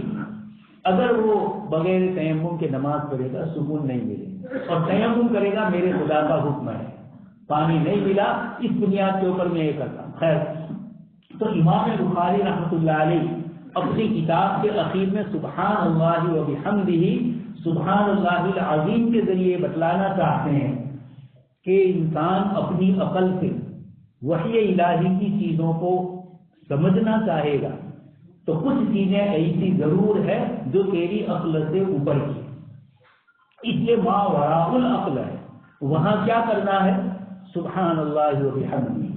مکہ کے مشرکین نے آپ صلی اللہ علیہ وسلم کی معراج پر اشکال کیا۔ دوسرے دن صبح میں جب آپ نے فرمایا کہ رات کو میں مسجد حرام کے مسجد اقصی تک پہنچا اور وہاں سے پھر سورہ النجم میں اللہ تبارک تعالیٰ نے آگے کا ذکر فرمایا، 7ویں آسمان تک کا ذکر فرمایا، عند سدرۃ المنتہی عندہا جنۃ المأویٰ تک کا ذکر فرمایا۔ حضور نے صبح میں بتلایا، ابو بکر صدیق نے مان لیا، کہا کہ روزانہ یہ خبر آسمان سے آتی ہے، مان لیتے ہیں، اس کو بھی مان لیا، لیکن مشرکین مکہ کو اشکال ہوا اللہ پاک نے جواب میں کیا فرمایا؟ سبحان، تمہیں اشکال اس لیے ہے کہ ایک بندہ ہو کر اپنے پیروں کے ذریعے چلتے ہوئے یا سواری پر سوار ہوتے ہوئے رات کو مسجد حرام سے مسجد اقصی تک، سعودی عربیہ سے لے کر شام تک، اس وقت کا جو شام تھا وہاں تک آپ صلی اللہ علیہ وسلم پہنچے، اور لیلاً، رات کے تھوڑے سے حصے میں نتیجہ ہے آپ صلی اللہ علیہ وسلم کے پہنچنے پر اللہ پاک نے فرمایا سبحان الذی اسری بعبدہ، بات ہے وہ ذات جو لے چلا رات کے وقت اپنے بندے کو۔ سارے اشکالات رد کر دیے، وہ خود نہیں گئے ہیں کہ کوئی زمہریہ راستے میں آ رہا ہو، بیچ میں رکاوٹیں آتی ہو، الذی اسری بعبدہ، لے چلنے والی ذات لے جا رہی ہے، اور وہ سبحان ہے، وہ ہر عیب سے پاک ہے، جو کچھ اشکال ہو سکتے ہیں اوپر جانے کے لیے رکاوٹوں کے، سبحان، کوئی رکاوٹ اس کے لیے نہیں ہے، وہ ہر عیب سے پاک ہے، بڑی سے بڑی کوئی چیز ہو اس کے لیے کوئی رکاوٹ نہیں۔ تو سبحان الذی اسری، رات کے وقت لے چلے۔ فرشتوں کو حضرت آدم علیہ السلام کی پیدائش پر کچھ ذہنی اعتبار سے اشکالات ہیں، لیکن جب اللہ پاک کا حکم سن لیا سبحان لا علم لنا، جب اللہ پاک نے وعلم آدم الاسماء كلها، پھر ثم عرضهم على الملائکہ فقال انبئونی باسماء هؤلاء ان کنتم صادقین، قالوا سبحانك لا علم لنا۔ لفظ سبحان کہاں آتا ہے؟ مخلوق کی طاقت، مخلوق کی قوت اور مخلوق کا سارا پلان جہاں رد ہو جائے اور خالق ہی کا پلان چل سکے، اس موقع کے لیے استعمال ہوتا ہے سبحان، کہ تم اللہ پاک کی ذات عالی کو اس کام کے ہونے پر فلاں وجہ سے نہ ہو سکے، فلاں وجہ سے نہ ہو سکے، مخلوق سے تو نہیں ہو سکتا، اللہ پاک کی ذات سبحان ہے، ہر عیب سے پاک۔ اس لیے فوراً آگے فرمایا الذی اسری بعبدہ، جو رات کے وقت لے چلا اپنے بندے کو۔ پھر وہ مخلوق بھی ہے جو غلو کر لے، اور رات کو یعنی بندے کا، مخلوق کا، بشر کا دنیا سے اوپر تک جانا اور جنت تک پہنچنا، اس کو خدائیت کا درجہ دیا۔ سیدنا عیسیٰ علیہ السلام وَأُبْرِئُ الْأَكْمَحَ وَالْأَبْرَصَ وَأُحْيِي الْمَوْتَى بِإِذْنِ اللَّهِ، کوڑی کو، مادرزاد اندھے کو اچھا کر دینا۔ جب یہ لوگوں نے دیکھا تو حضرت عیسیٰ علیہ السلام کو خدا کا بیٹا تصور کر لیا، ابن اللہ کا ہے۔ یہاں بھی افراط اور تفریط، یا تو نبی کا انکار ہی کر دے جیسے یہودیوں نے عیسیٰ علیہ السلام کے لیے کیا، اسی طریقے سے معراج کے واقعے میں انہوں نے انکار کیا مشرکین نے، اللہ پاک نے سبحان فرمایا، اور فوراً عبد تعالیٰ سے بتلایا کہ عبدیت سے مرتبے بلند ہونے ہیں، تکبر سے، اپنے آپ کو بڑا بتلانے سے مرتبے بلند نہیں ہوتے ہیں۔ خلقتنی من نار وخلقتہ من طین کہنے والا شیطان ذلیل و گمراہ ہوا، مردود ہو گیا، اور حضرت آدم علیہ السلام اللہ پاک سے دعائے توبہ اور استغفار کیا۔ زخط سے امام شیخ سعدی رحمۃ اللہ علیہ فرماتے ہیں زخاف آخری دندت خداوند پاک، اے انسان تجھے اللہ پاک نے مٹی سے پیدا کیا، مٹی کا اصل عنصر اور مٹی کا جو اصل خاصہ اور مادہ ہے اوپر پھینکیں گے تب بھی نیچے آئے گی، اور آگ نیچے جلاؤ گے تب بھی اوپر روشن ہوگی، وہاں تکبر ہے۔ تو خیر بتلانا یہ ہے، سب سے پہلے عقل سے کام لینے والا شیطان تھا، پھر یہ معتزلی پیدا ہوئی۔ تو جو لوگ بھی عقل کا، ایک طالب علم منطق پڑھ کے آیا، کھانے میں والد صاحب کے ساتھ بیٹھا، 2 انڈے تھے، ایک انڈا تھا، اس لڑکے نے کہا والد محترم یہ ایک انڈا ہے لیکن میرے نزدیک یہ 2 ہے، ایک یہاں ہے وجود خارجی اور ایک وجود ذہنی ہے۔ ابا نے کہا بیٹا تو وجود ذہنی کو کھا لے، میں اسی خارجی کو لے لیتا ہوں۔ تو اس طریقے سے جو عقل کے پرستار ہوتے ہیں ان کو ایسی ہی چیزیں نظر آتی ہیں۔ اس لیے خدا کے وجود کا انکار سن چکے امام ابو حنیفہ رحمۃ اللہ علیہ نے دہریہ کے جواب میں بہت آسان مثال دے کر بتلا دیا۔ مناظرہ طے ہوا، حضرت امام صاحب رحمۃ اللہ علیہ دیر سے آئے، سب پریشان، وقت ہو چکا اور پھر بھی دیر سے آئے۔ امام صاحب نے کہا معاف فرمانا، بات یہ ہوئی تھی کہ میں جہاں سے آ رہا تھا مناظرے کے لیے دریا کے اس کنارے کوئی کشتی نہیں مل پائی، اس لیے میں آ نہیں سکا جلدی۔ تھوڑی دیر کے بعد میں نے دیکھا کہ ایک درخت ہے وہ کٹ رہا، اور کٹ کے اس کے چھوٹے چھوٹے تختے بن رہے ہیں، پاتیے بن رہے ہیں، اور پھر دیکھا کہ وہ سب جڑ رہے ہیں اور جڑ کر کشتی کی شکل اختیار کر لیں۔ بس میں اس میں بیٹھ کر آ گیا، میں بیٹھ گیا اور اس نے مجھے اس کنارے پہنچا دیا۔ اس دہلیے میں بادشاہ سے جو تھا وہاں کا ذمہ دار، اس نے کہا کہ دیکھیے یہ باتیں سمجھ میں آ رہی ہیں۔ امام صاحب نے فرمایا مناظرہ ختم ہو گیا، جواب ہو گیا۔ جب اتنی چھوٹی سی کشتی بغیر کسی بنائے ہوئے کہ نہیں بن سکتی، تو اتنا بڑا آسمان و زمین کا نظام، اور آج کی سائنس تو ذرے ذرے کو بتلاتی ہے کہ سورج کتنے بجے غروب ہوگا، اتنے سیکنڈ پر غروب ہوگا، منٹ تو منٹ، سیکنڈ بھی بتلاتے ہیں، اور اسی منظم طریقے سے کیلنڈر بتلا دیتے ہیں کتنے سالوں کا، کب بارش ہوگی، کب کیا ہوگا، اندازے بتلاتے ہیں۔ تو انسانی علوم ہے، لیکن یہ سب چیزیں کیوں بتلا رہے ہیں؟ اس کائنات کا نظام نعوذ باللہ علل تک نہیں ہے۔ وقدرناہ تقدیرا ذلک تقدیر العزیز العلیم، یہ اندازے ہیں اللہ تبارک تعالیٰ کے، سورج کو کب غروب ہونا ہے، کب طلوع ہونا ہے، کس طریقے سے چاند کا نظام چلتا ہے، بارش کا نظام، تو سائنس نے تو ہر چیز کو اب منظم بتلایا، صرف منظم تک بیچارے نہیں پہنچ رہے۔ نظام چل رہا ہے اور نظم کے ساتھ چل رہا ہے، لیکن منظم مانے، ایک سائنٹسٹ نے کہا کہ اگر رسول کو مانے تو سمجھ میں تو آتا ہے، توحید بھی سمجھ میں آتی ہے، رسالت بھی، لیکن پھر تو ہم انسان کے غلام ہو جائیں گے نعوذ باللہ، یعنی نبی کے تابع ہو جائیں گے۔ یہ رکاوٹیں ان کے لیے ہوتی ہیں۔ تو عقل کے پرستاروں کا یہ حال ہوتا ہے، اس لیے اشاعرہ، ماتریدیہ اور معتزلہ عقل کو سب کچھ مان رہے ہیں۔ اشاعرہ کہہ رہے ہیں کہ شریعت کے نزول سے پہلے کوئی چیز حسن والی نہیں، کوئی چیز قبح والی نہیں، اچھی اور بری چیز شریعت طے کرتی ہے۔ ہم ماتریدیہ ہیں،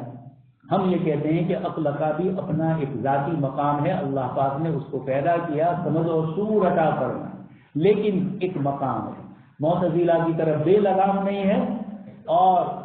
اشاعرہ کی طرف بالکل اس کا حسن اور قبح معلوم ہی نہیں ہوتا کسی چیز کا سوائے شریعت کے۔ ہم کہتے ہیں شریعت تو ہے ہی، لیکن شریعت ہی نے ہمیں عقل کا استعمال کرنے کا حکم فرمایا۔ تو حضرت امام بخاری رحمۃ اللہ علیہ اپنی اس کتاب میں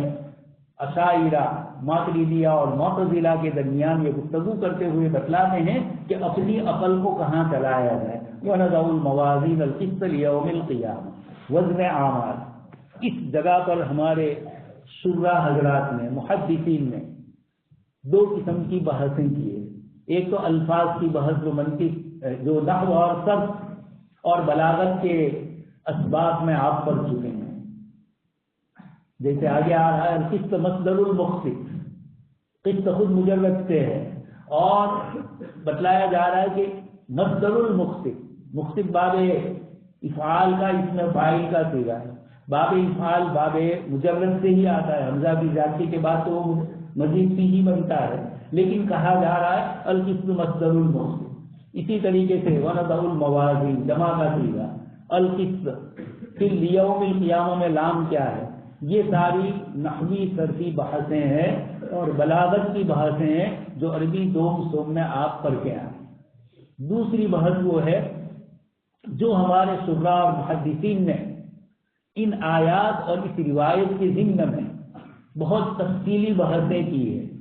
ان میں سے کچھ وہ ہے جو کتاب و سنت سے ثابت براہ راست نصوص کی عبارتوں سے نکلتی ہے، اور براہ راست نصوص ہی سے وہ عقائد ثابت ہیں۔ ایک کا تعلق عقائد سے اور ایک کا تعلق معلومات سے۔ عقائد یہ کتاب و سنت سے براہ راست نصوص سے معلوم ہوتے ہیں۔ اس کے بعد مثلا موازین جمع کا صیغہ آیا تو ترازو ایک ہوگا یا ایک سے زیادہ ہوں گے، پھر ترازو ہوگا تو ترازو کس قسم کا ہوگا، کن کن کے اعمال کو تولا جائے گا، چونکہ آخری حدیث ہے اسی پر بس بحث کرنی ہوتی ہے تو 2-3 گھنٹے کے لیے لمبی گفتگو چاہیے، تو حضرت شرح نے اور محدثین نے یہ پوری کی پوری بات روزانہ کے سبق میں نہیں ہوگا، پڑھ چکے ہیں آپ، لیکن اس آخری حدیث میں تفصیلات کو ذکر کر کے بتلایا جا رہا ہے۔ ان میں کچھ چیزیں وہ ہیں شرح اور محدثین نے لکھی ہے، کچھ عبارت النص سے براہ راست نصوص سے، اور کچھ وہ ہے جو نصوص کے استدلال صراحتاً عبارت نہیں آپ پڑھ چکے ہیں، اصول فقہ میں نص ہے، ظاہر ہے، عبارت النص ہے، اشارت النص ہے، دلالت النص ہے، اقتضاء النص ہے۔ یہ مسائل شرعیہ کا ثبوت جن سے ہوتا ہے ان کے ضمن میں ہمارے محدثین نے شرح حضرات نے حدیث شریف کے سلسلے کی ایک ایک چیز کو تفصیل سے ذکر کیا. یہ جو کتاب و سنت سے ثابت ہے وہ اپنی جگہ پر محقق ہے، لیکن جو عبارت النص کو چھوڑ کر دلالت اور اقتضاء سے ہے اور پھر اس میں ائمہ کا اختلاف، محدثین کا آپس میں اختلاف. اب جیسے پہلا ہی مسئلہ وَنَضَعُ الْمَوَازِينَ الْقِسْطَ لِيَوْمِ الْقِيَامَةِ، ہم ترازو قائم کریں گے ایک یا ایک سے زائد انصاف کے لیے، انصاف کا ترازو قائم کریں گے لیوم القیامہ، قیامت کے دن کے لیے. وَأَنَّ أَعْمَالَ بَنِي آدَمَ وَقَوْلَهُمْ يُوزَنُ، بنی آدم کے اعمال اور ان کے اقوال دونوں کا وزن کیا جائے گا. اب یہاں اعمال کے سلسلے میں کچھ حضرات نے فرمایا کہ اعمال کا وزن نہیں ہوگا بلکہ صاحب اعمال کا وزن ہوگا، انسان ہی کو ترازو میں رکھا جائے گا. حضرت عبداللہ ابن مسعود کی پتلی سی پنگلی تھی اور حدیث شریف میں ان کا ذکر آتا ہے وزن کا، تو کچھ حضرات نے اس روایت سے استدلال کر کے یہ فرمایا.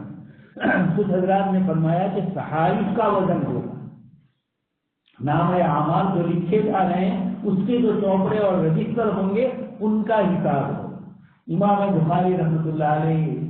ان کا رد نہیں کر رہے ہیں لیکن اپنی طرف سے یہ فرما رہے ہیں وَأَنَّ أَعْمَالَ بَنِي آدَمَ. ان حضرات نے ایک اشکال سے بچنے کے لیے اعمال بنی آدم کے بجائے دوسری چیزیں ذکر کی. امام بخاری رحمۃ اللہ علیہ فرماتے ہیں یعنی نصوص میں جو چیز جیسے ذکر کی گئی ہے ایسے ہی مانا تھا. ایک چیز ہوتی ہے جوہر اور ایک ہوتی ہے عرض. جوہر یہ جیسے ایک چیز ہے، طول، عرض اور عمق، لمبائی، چوڑائی اور اونچائی، اس کی تینوں چیزیں موجود ہیں. اس کو جسم کہا جاتا ہے، اس کو جوہر کہا جاتا ہے. اور ایک اس پر جو کلر ہے، یہ تو پلاسٹک ہے، اس کا اپنا ذاتی جو کلر ہے یہ عرض ہے. اس عرض کا وجود اس کے بغیر نہیں ہو سکتا. تو عرض وہ چیزیں جو آنکھوں سے نظر نہ آئے یا یہ کہ جن کا ذاتی وجود نہیں ہوتا ہے. میں یہ آنکھوں سے نظر نہ آئے اس لیے کہہ رہا ہوں کہ عصر حاضر کے ملحدین اب یہ جوہر اور عرض کی تعریف میں اب یہ اس طریقے سے ہر چیز پرتیک درسی، آنکھوں سے جو چیز نظر آئے، مشاہدے میں جو آئے اسی کو ماننا ہے، اس کے علاوہ کا انکار کرنا ہے. لیکن عزیز طلبہ یاد رکھیے اس میں بھی سائنس جھوٹ بول رہی ہے.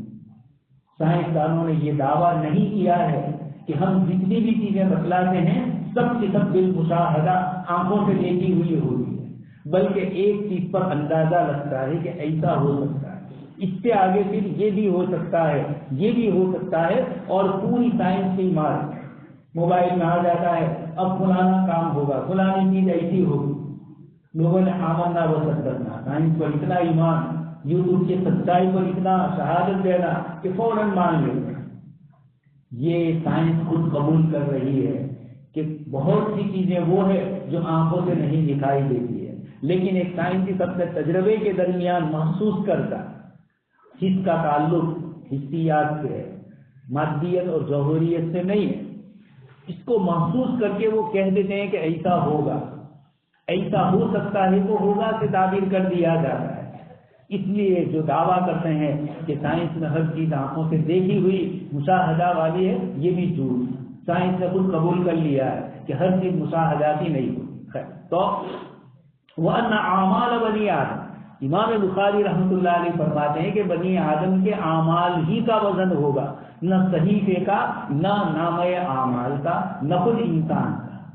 اس لیے کہ یہ دونوں جوہر ہے اور اعمال عرض ہے. جب جوہر کہیں گے تو بات مان لی، لیکن اعمال بنی آدم کہہ کر امام بخاری کہتے ہیں کہ جیسے جواہرات کا وزن ہوتا ہے اعراض کا بھی وزن ہوتا ہے. یہ معتزلہ کا رد کیا اور یہ کہا کہ تم یہ سمجھتے ہو کہ نعوذ باللہ جو چیز مانوی ہے، جو حصی نہیں ہے، اس کا وزن کیسے کیا جائے. ہمارا زمانہ ہے سب چیزوں کا وزن ہو رہا ہے. رات دن دیکھ رہے ہیں گرمی سردی، ٹیمپریچر کتنا ہے، بدن کا ٹیمپریچر بھی، اور واتاورن اور ماحول کیسا ہے، سب کچھ بتلا دیا جاتا ہے. کتنے دنوں تک سے بتلا دیا جاتا ہے. آپ ویدر کا ایپ کھولے بتلا دیا جائے گا کہ اس جگہ کا ویدر آج کیا ہے، 2 گھنٹے کے بعد کیا ہے، 4 گھنٹے کے بعد. یہ سب کیا ہے؟ تو معنویات ہی تو ہے، حسیات تھوڑی ہے. اعراض بھی تو ہے جو آنکھوں سے نظر نہیں آتی. یہ تمام چیزیں آج کی دنیا میں بتلا دی. امام بخاری یہی فرما ہے. پہلے لوگ سائنس میں یہ سمجھتے تھے کہ ہر چیز کا اپنا ایک متعین وقت ہے، متعین زمانہ ہے، اسپیس بھی اور ٹائم بھی، وقت بھی اپنی جگہ پر اور مکان بھی، جگہ بھی اپنی جگہ پر ہوتی ہے۔ آئنسٹائن جو اس صدی کا سب سے بڑا سائنٹسٹ ہے، آپ حضرات میں سے جو سائنس کی کتابیں پڑھتے ہیں، بڑی بڑی مونچھوں والا ٹائٹل پیج پر اس کا فوٹو ہے، یہ آئنسٹائن ہے، یہودی تھا، اسی نے بم کا مسئلہ بھی جرمنی سے لے کر وہاں گیا امریکہ، اور امریکہ نے جو جاپان کے اوپر 1945 میں بم ڈالا، یہ سب انہی کی کارکردگی ہے۔ خیر اس میں بھی چیز سمجھنے کا ہے، جز لائے تجزا، یہی جو فلاسفہ ہے ان کی یہ دلیل تھی کہ ایک آخری جز کسی بھی چیز میں باریک سے باریک، اس کے بعد پھر اس کا کوئی جز نہیں ہوتا، اور اسی سے نعوذ باللہ مخلوق خود بخود وجود میں آئی۔ جب وہ مادہ تھا تو نعوذ باللہ اللہ پاک کی ضرورت نہیں تھی، اس کو بھی سائنس نے رد کر دیا۔ ہم مدرسوں میں پڑھتے ہیں جز لائے تجزا، ایک ایسا جز جس کے بعد کوئی جز نہ ہو، اور اب سائنس نے بتلا دیا کہ اس جز لائے تجزا جس کا کوئی جز نہیں ہوتا تھا، باریک مادہ، اب تو مائکرو سے نظر آتا ہے، آنکھوں سے نظر بھی نہ آتا، لیکن بتلایا 16 اجزاء اس کے ہو چکے ہیں۔ اب تک سائنس قبول کر چکی ہے کہ جس کو پہلے ہم نے کہا تھا لا يتجزا، اس کے بھی 16 ایک کے 16 جز ہوتے ہیں۔ منرل پانی آپ پیتے ہیں، ٹھنڈا میٹھا پانی پیتے ہیں، مشین کیا کرتا ہے؟ میمورنس میں باریک سے باریک، بال سے بھی باریک، بلکہ بال کا 1000واں حصہ، اتنے باریک چھوٹے چھوٹے سوراخ ہیں، پانی زور سے اس پر جاتا ہے اور اندر پانی کے بیکٹیریا، پانی کے اجزاء ٹوٹتے ہیں۔ نعوذ باللہ پانی میٹھا ہے، اس کا یہ مطلب یہ کھارا ہے کہ اللہ پاک نے بڑے بڑے حصے اس میں رکھتے ہوئے، ایسا نہیں ہوتا، کھارا پانی پیتے ہیں، کوئی جز اس میں نمک کا نظر نہیں آ رہا لیکن پانی کھارا ہے۔ تو یہ پانی میٹھا جب ہم پیتے ہیں اور مدرسے میں پڑھاتے ہیں جزے لائے تجزیہ، اور یہاں تجزیہ ہو رہی ہے پانی کی، ایک ایک جز اس کا ٹوٹ رہا ہے، باریک سے باریک حصے کا۔ خیر چونکہ فلسفہ آپ نہیں پڑھتے ہیں اس لیے یہ جزے لائے تو جزا کی بحث سمجھ میں نہیں آئے گی، لیکن اللہ پر جزائے خیر دے۔ مولانا ابھی شمائل صاحب نے بھی جو بحثیں کی، اور مفتی یاسین ندیم صاحب نے بھی، یہ کچھ تو پڑھنا ہی پڑے گا اور کچھ چیزوں کو سمجھنا پڑے گا، چاہے انگلش میں سمجھو چاہے عربی میں سمجھو، اس کے بعد ہی آپ جواب دے سکتے ہیں ان کا۔ تو امام بخاری یہ جو جملہ فرما رہے ہیں وَأَنَّ أَعْمَالَ بَنِي آدم، اب کوئی اشکال کرے کہ اعمال کیسے تولے جائیں گے؟ امام بخاری کے تجھے کیا فکر، جس کو تولنا ہے وہ سبحان، جس ذات کو وزن کرنا ہے وہ سبحان ہے، وہ بے عیب ہے، آپ کیوں سمجھ رہے؟ خیر میں کہنا چاہتا تھا کہ آئنسٹائن نے یہ کہا کہ زمانہ اور سمے، ٹائم جو ہے وہ ہر ایک کے اعتبار سے الگ الگ ہے۔ اس جگہ پر ٹائم الگ ہے، اس سے اوپر کی دنیا میں آپ جاؤ تو ٹائم الگ ہے۔ یہ مسئلہ آسان کر دیا کہ ایک ہی وقت میں ملک الموت آسٹریلیا سے بھی روح لے رہے ہیں اور دوسرے موقع پر امریکہ سے بھی روح لے رہے ہیں، اتنی جلدی فاسٹ ملک الموت کیسے جا رہے ہیں؟ یہ سب جوابات ہو گئے اس کے کہ جب الگ الگ جگہیں ہیں تو اسپیس کا، ٹائم کا اور سمے کا، وہاں کا مسئلہ جو ہے وہ الگ ہے۔ تو آئنسٹائن اضافیت کا نظریہ، اب آپ سمجھ رہے ہیں، روزانہ آنکھوں سے مشاہدہ کرتے ہیں، ایک آدمی سو گیا، اٹھایا فجر کے وقت، ایک آدمی کو تکلیف ہے بدن میں، کوئی اس کو نیند ہی نہیں آ رہی، اس کا وقت ایک ایک سیکنڈ، خاص کر کے درد کر رہی ہو تو اس کا ایک ایک سیکنڈ بہت تکلیف سے گزر رہا ہے، اور وہ سویا ہے، اٹھایا تو پتہ بھی نہیں چلتا ہے کہ یہ بھی معراج سے آیا ہے، اتنا لمبا سفر کر کے سو کر اٹھا ہے۔ تو سونے والا نیند گہری لے رہا ہے، اس کو وقت کا پتہ نہیں چلتا، اور اسی کے بازو میں بیٹھا ہوا ہے، دھڑ درد کر رہی ہے، تکلیف ہے بدن میں کوئی، تو وہ محسوس کرتا ہے ایک ایک سیکنڈ کو، گھڑی دیکھتا ہے تو ایسا لگتا ہے کہ جم گئی ہے، ٹھہر گئی ہے، آگے بڑھتی ہی نہیں۔ یہ آئنسٹائن کہہ رہا ہے۔ تو اسی کے جواب میں ہمارے علماء محدثین اس وقت یہ کہتے ہیں کہ ہو سکتا ہے کہ جیسے اعمال یہاں نہ تولے جائیں، وہاں کی دنیا دوسری ہے، جب اضافیات ہے تو وہاں کی دنیا دوسری ہے، تو وہاں پر اعمال کا وزن کرنے کا، جس ذات نے اعمال تولنے کا فرمایا اس نے اس کا ترازو بھی اس حساب سے بنایا ہوگا۔ اعراض کا وزن، یہ تو جواب اس وقت تک تھا، اب ہمارے زمانے میں تو سوال ہی نہیں ہے، ٹیمپریچر وغیرہ سب چیزیں جاتی ہے، آپ کا موبائل سب کچھ بتلا دیتا ہے۔ تو یہ چیزیں ہیں کہ بنی آدم کے اعمال تولے جائیں گے، اس لیے نصوص کے الفاظ میں غلط طریقے سے تعویل نہ کی جائے، کسی سائنسی نقطۂ نظر کے پیش نظر زمانے کے کسی ملحد یا کسی معتزلی کے اعتراض کی بنیاد پر امام بخاری رحمۃ اللہ علیہ یہ سبق دے رہے ہیں کہ آپ کو شریعت مطہرہ نے جو فرمایا وہ ہونے والا ہے. انسانی عقل اور انسانی فہم کتنا ہی اس پر اشکال اور اعتراض کرے، یہ انسان ہے کیا؟ سوال کیا گیا یسألونک عن الروح، مشرکین مکہ نے یہودیوں کے کہنے پر سوال کیا کہ روح کیا ہے، یہ آتما کیا ہے؟ قل الروح من امر ربی، فرمایا کہ آپ کہہ دیجیے کہ روح تیرے رب کا امر ہے. یہ سمجھ میں نہیں آئے گا، آج تک سائنس کی سمجھ میں نہیں آیا. کوئی سائنسسٹ آج تک یہ دعویٰ نہیں کر سکتا، کوئی بڑے سے بڑا ماہر ڈاکٹر یہ نہیں کہہ سکتا کہ روح جسم میں کہاں ہے، اور یہ جو روح ہے یہ کس مادے سے بنی ہوئی ہے. سب کچھ تجربے کر چکے، انسان کو گلاس میں رکھا، آکسیجن دیتے رہے اور روح قبض ہوئی، کوئی چیز باہر نہیں نکلی، کچھ پتہ نہیں چلا، لیکن وہ دنیا سے رخصت. یہ تو حصی طور پر ہے. یہ جو ہارٹ اٹیک بولتے ہیں تو یہ تو بند ہو گیا، یہ بند ہوا ہے. روح کون سی چیز ہے کہ جو نکلی اور انسانی مجسمہ چند گھنٹوں کے بعد قبرستان کے حوالے کر دیا ہے؟ کون سی چیز نکلی اور کیسے نکلی؟ انسانی زندگی کا دار و مدار جس روح پر ہے، انسان اس کو نہیں جانتا ہے تو صفات الہیہ کی بحث میں الجھنا تیرے لیے بہت دور کی چیز ہے. آگے ارشاد فرمایا وما اوتیتم من العلم الا قلیلا، اے انسان کو یاد رکھو تمہیں جو علم دیا گیا ہے بہت تھوڑا ہے. سائنس نے قبول کیا کہ انسان کا جو علم ہے وہ لمیٹڈ علم ہے. قرآن نے فرمایا قلیلا، اسی کو انہوں نے تعبیر کیا. تو حضرت امام بخاری رحمۃ اللہ علیہ فرماتے ہیں لیکن نصیحت بھی کر رہے ہیں کہ تم رات دن جو عمل کرتے ہو تم تو بھول جاتے ہو. اللہ کا فرشتہ کرامن کاتبین یعلمون ما تفعلون، جو افعال تم کرتے ہو اس کو وہ جانتے ہیں. وقولهم یوزن ما یلفظ من قول الا لدیہ رقیب عتید، زبان سے کوئی لفظ تم نہیں نکالتے ہو مگر اللہ کے فرشتے ہیں، یہ تمہارے اعمال کو لکھ رہے ہیں، یہ تمہارے اقوال کو بھی لکھ رہے ہیں. اس لیے زبان کی بھی اللہ پاک ہماری حفاظت فرمائے اور بدن کے اعضاء کی بھی حفاظت فرمائے. حضرت شیخ زکریا رحمۃ اللہ علیہ فرماتے ہیں کہ اعمال زبان کے علاوہ پورے جسم سے صادر ہوتے ہیں، الگ الگ اعضاء سے، اس لیے اعمال کو جمع لایا ہے اور قول کو واحد لایا ہے. وہ اس نسخے کے اعتبار سے جس نسخے میں قول کا لفظ ہے. ایک دوسرا نسخہ ہے وَأَقْوَالَهُمْ تُوزَنُ، اور تمہارے اقوال کا بھی، ان کے اقوال کا بھی وزن کیا جائے گا. تو آج ہمارے اقوال اچھے بھی ہوتے ہیں، برے بھی ہوتے ہیں، کسی کی تعریف میں ہوتے ہیں، کسی کی برائی میں، چغلیوں میں ہوتے ہیں. اللہ پاک فرمایا جا رہا ہے ما یلفظ من قول، تیری زبان سے جو بھی نکلے گا اچھا ہو یا برا، لدیہ رقیب عتید، اللہ پاک کا فرشتہ ہے جو اس کی نگرانی کرتا ہے. اس روایت میں امام بخاری جملہ فرما رہے ہیں وقولہم یوزن، تو وَنَضَعُ الْمَوَازِینَ، ترازو میں اعمال تولے جائیں گے، اقوال تولے جائیں گے. عزیز طلبہ، حدیث شریف میں اسی لیے فرمایا کہ آدمی کبھی کبھار ایک جملہ بولتا ہے، اس کی پرواہ نہیں کرتا اور وہ اس کو جنت تک پہنچا دیتا ہے، اور کبھی کبھار کوئی لفظ بولتا ہے، اس کی پرواہ نہیں کرتا اور اس کو جہنم میں پہنچا دیتا ہے. اس لیے اپنی زبان اور اپنے اعمال کا ہم لحاظ کریں. زبان کینچی کی طرح ادھر ادھر چلے، کبھی سچ بولتے ہیں، ایک آپ زمانے میں سچ کہہ رہا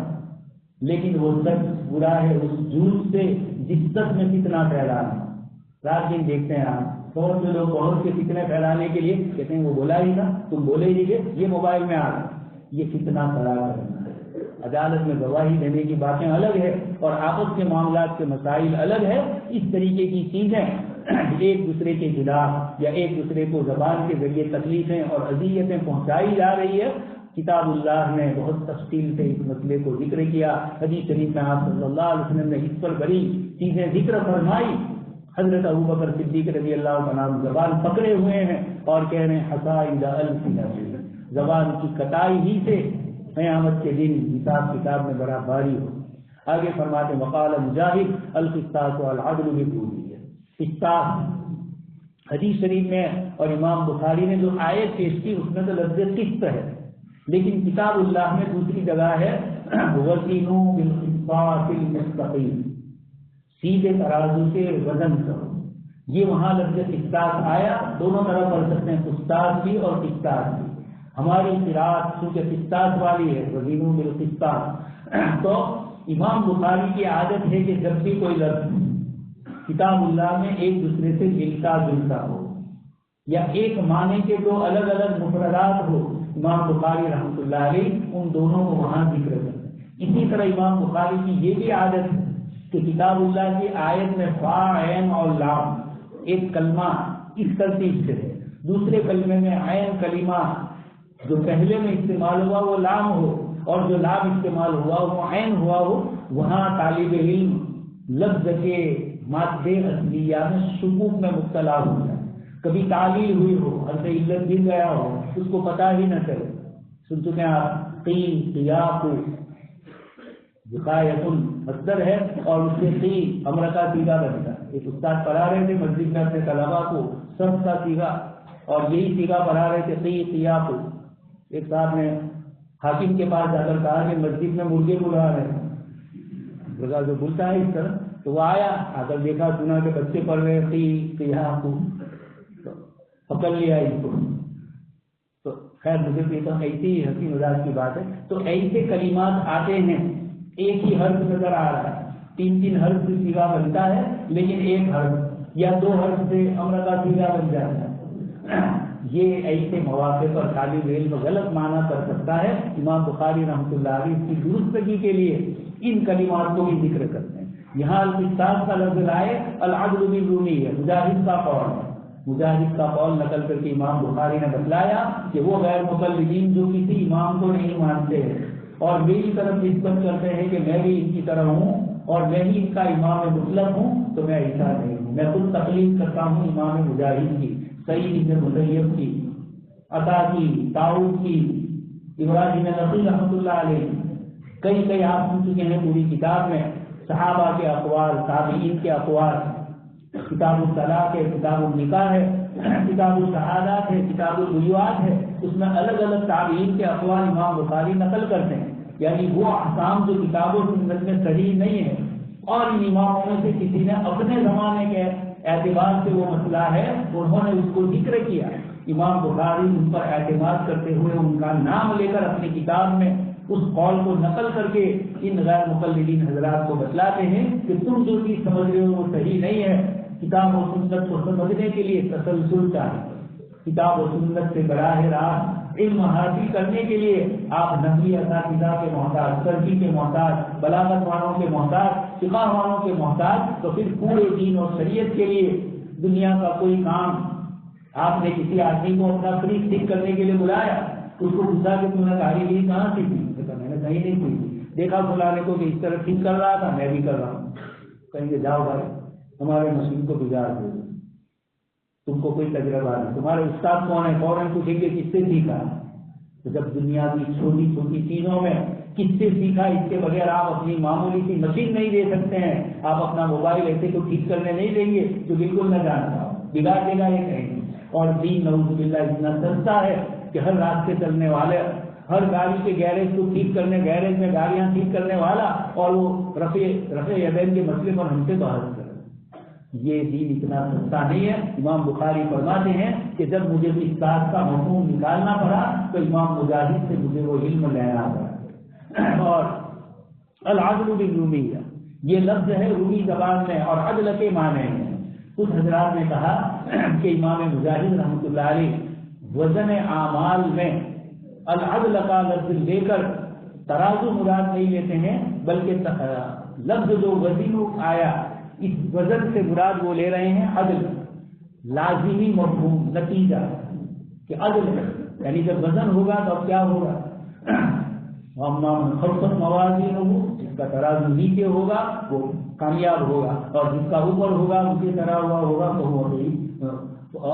خفت موازین نیچے جائے گا۔ تو امام بخاری رحمۃ اللہ علیہ فرماتے ہیں کہ العدل کا معنی قسطاس عربی زبان کا لفظ ہے، یہ رومی زبان سے آیا ہے، اور جب رومی زبان میں یہ لفظ بولا جاتا تھا تو عدل کے معنی میں، اب عربی میں بھی یا تو عدل کے معنی میں یا آخری نتیجے کے طور پر، یا پھر یہ کہ یہ معنی میں ہے وزن کے لیکن نتیجہ لازمی معنی اس کو بولتے ہیں علماء نحو کی اصطلاح میں، تو لازمی معنی مراد یعنی نتیجہ یہی نکلے گا کہ وزن کریں گے تو اس کے بعد فیصلہ ہوتا ہے، وزن کی حق اور باطل کو بتلا دیتا ہے، جو ظلم کرنے والا ہے، جو ظلم کرنے والا نہیں ہے، دکاندار کہتا ہے کہ چیز زیادہ ہے اور لینے والا کہتا ہے کم ہے، ترازو بتلا دیتا ہے کہ کیا ہے، تو یہ العدل بالعدل ہے۔ آگے فرمایا ویقال والقسط مصدر المقسط، اور کہا جاتا ہے کہ قسط مقسط کا مصدر ہے، مقسط تو باب افعال سے ہے اور اس کا مصدر تو اقساط آتا ہے، تو اس کا جواب یہی دیا گیا۔ بہت سارے جواب محدثین نے اور شراح نے دیے ہیں، لیکن بہت سے گلے سے نیچے نہیں اترتے ہیں، دماغ سے نیچے نہیں اترتے۔ زیادہ مناسب یہی سمجھا جائے کہ عربی زبان میں کبھی ایسا ہوتا ہے کہ مجرد اتنا معروف نہیں ہوتا ہے اور مزید ہی زیادہ معروف ہوتا ہے۔ آپ کو مثال دے سکتا ہوں میں، کبھی کوئی آدمی کسی سے ملاقات کر کے آپ کون ہو، ان کا بیٹا بڑا عالم ہے یا بڑا ڈاکٹر ہے، اس میں کھلانے کا بات ہے، تو اپنی نسبت کس سے کر رہا ہے، پورو سے کر رہا ہے، اور کبھی بیٹا باپ سے اپنی نسبت کرتا ہے، سنانے کا بیٹا ہوں، تو مشہور ہوتا ہے بیٹا تو باپ اپنی بھی نسبت کس سے کر دیتا ہے، بیٹے سے۔ عربی زبان میں اس طرح ہے کہ لفظ مواضعہ یہ زیادہ مشہور ہے اور وجہ کم مشہور ہے، اس لیے صاحب ہدایہ نے فرمایا لأن الوجہ مشتق من المواضعہ، وہاں یہی اشکال ہے ہدایہ میں پہلے ہی کتاب الطہارت میں، تو وہاں یہی جواب دیا گیا کہ مواضعہ یہ لفظ لوگوں میں زیادہ مشہور ہے وجہ کے مقابلے، تو یہاں بھی وَيُقَالُ الْقِسْطُ مَصْدَرُ الْمُقْسِطِ یہی جواب دیا جائے کہ یا تو مادے استقاق تو مجرد ہی سے بنتا ہے مزید بھی، اس لیے قاف سین اور تا اسی سے ہوتا ہے۔ کچھ حضرات نے جواب دیا کہ قسط اور قسطن قسطن الگ الگ بتلایا اور یہ کہا کہ یہ ازداد نہیں ہے، ایک ہی لفظ ہے، دو الگ الگ معنی ادا کرتا ہے، انصاف کا معنی بھی اور اسی کے ساتھ ظلم کا معنی۔ آگے امام بخاری نے اسی کو فرمایا وَأَمَّا الْقَاسِطُ فَهُوَ الْجَاهِلُ اور مقسط وَهُوَ الْعَادِلُ، تو باب افعال سے آتا ہے سیرورت یا سلب ما قد، آپ سوچیں گے باب افعال کی خاصیتوں میں سے ہے ذهب جانا اور اذهب لے جانا، اس طریقے سے کچھ معنی ہوتے ہیں اقالہ، اردو میں پڑھ چکے ہیں، اقالہ کس کو کہتے ہیں، جو سودا کیا اس کو کینسل کرنا، تو قول کو واپس لے لینا، تو حمزہ آیا سلب کے لیے کہ سلب قول، اگر کہ کچھ حضرات نے یہاں سلب ماخذ کا انکار بھی کیا ہے، خیر آگے اس کے بعد روایت میں محمد ابن اشکاب اور اشکاب دونوں ہیں، محمد ابن فضیل ان کے متعلق کچھ لوگوں نے شیعیت کا لفظ ذکر کیا، ان کی طرف نسبت کی، تو وہ زمانہ تھا جبکہ عقائد اس طریقے سے لوگوں کے درمیان معروف نہیں تھے، بلکہ لفظ شیعۃ بولا جاتا تھا جماعت کے، شیعان علی بھی بولا جاتا تھا اور شیعان معاویہ بھی بولا جاتا تھا، شیعان طلحہ اور زبیر بھی بولا جاتا تھا، شیعان عائشہ بھی بولا جاتا تھا، لیکن بعد میں یہ پھر ایک اور مخصوص جماعت کے لیے ہو گیا۔ تو محمد ابن فضیل کے متعلق کچھ لوگوں نے اس پر غلط انتساب کیا۔ امام شافعی رحمۃ اللہ علیہ کا مشہور شعر ہے کہ اگر انکان حب محمد،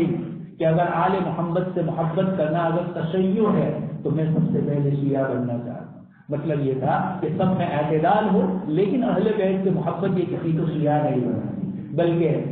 ما الا المودۃ فی القربى، اللہ کے رسول صلی اللہ علیہ وسلم کے متعلق قرآن آیت نازل ہو رہی ہے کہ میں تم سے کوئی سوال نہیں کرتا ہوں الا المودۃ فی القربى، وہاں محدثین نے فرمایا کہ آپ صلی اللہ علیہ وسلم مشرکین مکہ سے کہتے ہیں کہ تم تو بڑے قومی عصبیت والے ہو، اپنے قبیلے کی وجہ سے لڑنے والے، میں قبیلے قریش کا ایک آدمی، اور میں جب ایک دعوت دیتا ہوں تو چاہے تم قبول نہ کرو، لیکن خاندانیت کی بنیاد پر تو تم میری بات مان لو، مجھے دوسروں تک پہنچانے دو، یہ آیت کریمہ میں فرمایا۔ تو اگر محمد ابن فضیل اس طرح کے تشیع والے ہیں، جیسے امام نسائی کے متعلق آپ سن چکے ہوں گے، وہاں بھی یہی اشکال امام نسائی کے متعلق آتا ہے، اس لیے ہمارے محدثین نے فرمایا کہ اگر کوئی بدعت والا ہے، بدعت سے کوئی بریلیت مراد نہیں ہے، بدعت سے جتنے نام ابھی میں نے لیے کررامیہ جہمیہ یہ جتنے بھی ہیں یہ سب اس میں آ جاتے ہیں۔ تو محمد ابن فضیل اور اس طرح کے جو بھی راوی اگر حقیقت میں ان میں تشیع ہے اور اپنے تشیع کی طرف وہ لوگوں کو بلاتے ہیں، اس کے داعی ہیں، تو محدثین نے ایسے راویوں کی روایت نہیں لی ہے۔ یہ وہی حضرات ہے امام بخاری رحمۃ اللہ علیہ پر ایک کتاب ہے حضرت مولانا محدث اعظم حضرت مولانا حبیب الرحمان اعظمی رحمۃ اللہ علیہ کی کتاب کا نام بھی ہے رجال بخاری. امام بخاری نے جن راویوں سے لی ہے روایت، ایک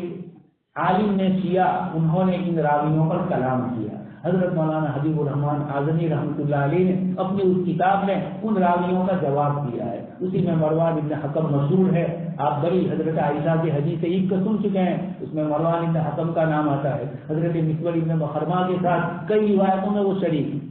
تو کیوں لیا؟ یہ وہی لوگ ہیں کہ ان کی ان شرطوں کے مطابق وہ تھے، تو ان حضرات نے ان کی روایت لی. آگے اس کے بعد حضرت عمارہ ابن قعقاع اور وہ حضرت ابو زرعہ سے نقل کرتے ہیں. ابو زرعہ راضی بھی ہے جو بعد میں امام ابو داؤد اور امام بخاری کے زمانے کے ہیں، اور یہ ابو زرعہ ابو ہریرہ کے شاگردوں میں سے ہے، یہ تابعین میں سے ہے. حضرت ابو ہریرہ رضی اللہ عنہ سے نقل کرتے ہیں، آپ صلی اللہ علیہ وسلم نے ارشاد فرمایا کلیمتان حبیبتان الی الرحمن، دو کلمے محبوب ہے رحمان کو. رحمان فرمایا، اللہ بھی فرما سکتے تھے، لیکن رحمان کی صفت یہ اللہ پاک کی شان رحیم وسیعت رحمتی کل شیء، اللہ پاک نے خود قرآن کریم میں فرمایا. آگے ارشاد فرمایا، ایک اور بھی بحث ہے، وسیعت رحمتی کل شیء، صفات الہیہ جتنی بھی ہے اپنے اپنے اعتبار سے ہر ایک صفت کامل ہے، ان کا تقابل نہ کیا جائے. الی الرحمن، آگے خفیفتان علی اللسان، جب یہ رحمان کو محبوب ہے، اور جس کو جو چیز محبوب ہوتی ہے جب وہ اس کو مل جاتی ہے تو وہ اس چیز کو پسند کرتا ہے، بار بار اس کی طرف توجہ کرتا ہے. جو کھانا آپ کو پسند ہو اور وہ کھانا مل جائے تو یقینی بات ہے آدمی اس کو پسند کرتا ہے، تو دلچسپی کرتا ہے، دلچسپی لیتا ہے. حبیب پاک صلی اللہ علیہ وسلم بھی فرماتے ہیں کہ یہ حبیبتان الی الرحمن، تم جب رحمان کی رحمت چاہتے ہو تو اس کی شان رحمت سے یہ تقاضا ہے کہ ان رحمت والے حبیب کلموں کو تم اپنی زبان سے تکلم کرو. خفیفتان علی اللسان، زبان پر ہلکے پھلکے ہیں. اس پر بھی لمبی بحث علماء نے کی ہے. صوتیات کے ماہرین، الفاظ جو ادا ہوتے ہیں الف سے لے کر یا تک، اس کے جو ماہرین ہیں ان کا کہنا ہے کہ قرآن کریم میں جتنی بھی الفاظ استعمال ہوئے کلام اللہ میں، اللہ پاک نے یہ بھی ایک اعجاز. علامہ کشمیری رحمۃ اللہ علیہ نے اعجاز القرآن پر جب کتاب لکھی مشکلات القرآن میں بحث کو، تو علامہ کشمیری نے ایک ایک حرف پر گفتگو کی، نیا لام کیوں آیا، الا کیوں نہیں آیا. خیر وہ تو خلاف ہے. یہ جو گفتگو ہے خفیفتان علی اللسان، حروف استعلاء، حروف اتباع، جن کی ادائیگی، اور ایک دم اصطلاح سے نیچے اتر جاؤ، اس بات سے حروف لین کی طرف آ جاؤ تو ادائیگی مشکل ہوتی ہے. امام بخاری فرماتے ہیں یہ سبحان اللہ، یہ تمام کلمے ایک ایک حرف ایسا ہے کہ ادائیگی میں کوئی دشواری نہیں. یہ بھی اللہ پاک کا فضل اور کرم. گجراتی میں بولتے ہیں کاسو پاپن کاسو، پاپو پاپن کاسو. کتنی مرتبہ بول سکیں گے؟ 2-3 مرتبہ میں اتوا جائیں. یہ زبان کی فصاحت ہے. قرآن کریم نے ادغام رکھا، اخفا رکھا، مد رکھے. آپ قرآن پڑھتے ہیں قرآن حضرات لمبا لمبا سورہ فاتحہ پوری کھینچتے ہیں، سورہ والسماء والطارق پوری کھینچتے ہیں. یہ کیسے ہوتا ہے؟ یہ اس زبان کی خفت، خفیف اس زبان کے حروف کا کس طرح ہونا زبان کے اوپر، یہ اللہ تبارک تعالیٰ کا احسان ہے. ان کلمات کی ادائیگی کے لیے اللہ پاک نے آسان ہے. آپ آئے ہی ہے پورا آسان دین لے کر، تو ذکر اللہ میں بھی آسان ہے. ثقیلتان فی المیزان. اب سوال ہوتا ہے کہ جب ہلکے پھلکے ہیں وزن میں بھی ہلکے ہوں گے، جواب دیا کہ نہیں، اللہ پاک کے یہاں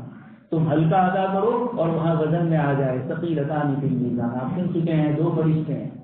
برائی کرنے کے لیے جب بندہ برائی کرنے کا ارادہ کرتا ہے تو برائی والا فرشتہ حرکت میں آتا ہے. نیکی والا فرشتہ کہتا ہے کہ ٹھہر جاؤ، ابھی برائی تو کی نہیں ہے، سوچا ہے، ارادہ کر رہا ہے. جب برائی کرتا ہے تو ایک ہی برائی لکھی جائے. نیکی والا فرشتہ جو اس کو تو روک رہا ہے، لیکن خود جب بندہ نیکی کا ارادہ کرتا ہے تو ثواب ملتا ہے. جب نیکی کرتا ہے تو من جاء بالحسنۃ فلہ عشر امثالها، 10 گنا ثواب. اور من آگے آیت کریمہ میں ہے یضاعف لمن یشاء. جیسی نیت ہوگی، جیسا اخلاص ہوگا، اس کے مطابق ترازو کا پلڑا بھی اس کے مطابق باری ہوگا. اور اسی طریقے سے آپ صلی اللہ علیہ وسلم نے یہاں جو فرمایا ثقیلتان فی المیزان، ترازو میں باری. سبحان اللہ وبحمدہ سبحان اللہ العظیم. عزیز طلبہ، یہ 2 کلمے ہیں، چلتے پھرتے بہت آسانی سے ادا ہو جاتے ہیں. آپ صلی اللہ علیہ وسلم نیند سے اٹھتے تھے اور یہ آیت پڑھتے تھے ان فی خلق السماوات والارض واختلاف اللیل والنہار لآیات لأولی الالباب، عقل مندوں کے لیے۔ آگے کیا فرمایا؟ الذین یذکرون اللہ قیاما وقعودا وعلی جنوبہم ویتفکرون فی خلق السماوات والارض ربنا ما خلقت هذا باطلا سبحانک۔ یہ اللہ تبارک و تعالیٰ نے ان کلمات کے متعلق فرمایا قیاما وقعودا، کھڑے کھڑے پڑھ سکتے ہیں، بیٹھے بیٹھے، سوتے سوتے پڑھ سکتے ہیں آپ سبحان اللہ و بحمدہ، ہر عیب سے اللہ پاک کو پاک فرمایا، اور و بحمدہ کے ذریعے اللہ پاک کی اثباتی حمد و ثنا فرمائی، اور سبحان اللہ العظیم کے ذریعے اللہ تبارک تعالیٰ کی شان جلال کو ذکر فرمایا، اور ان دونوں کے مجموعے سے خشیت جو اہل علم کا خاصہ ہے۔ اللہ پاک سے دعا ہے کہ اللہ پاک ہمیں اپنی خشیت نصیب فرمائے، ذکر اللہ کی توفیق نصیب فرمائے، آمین۔ وآخر دعوانا ان الحمد للہ۔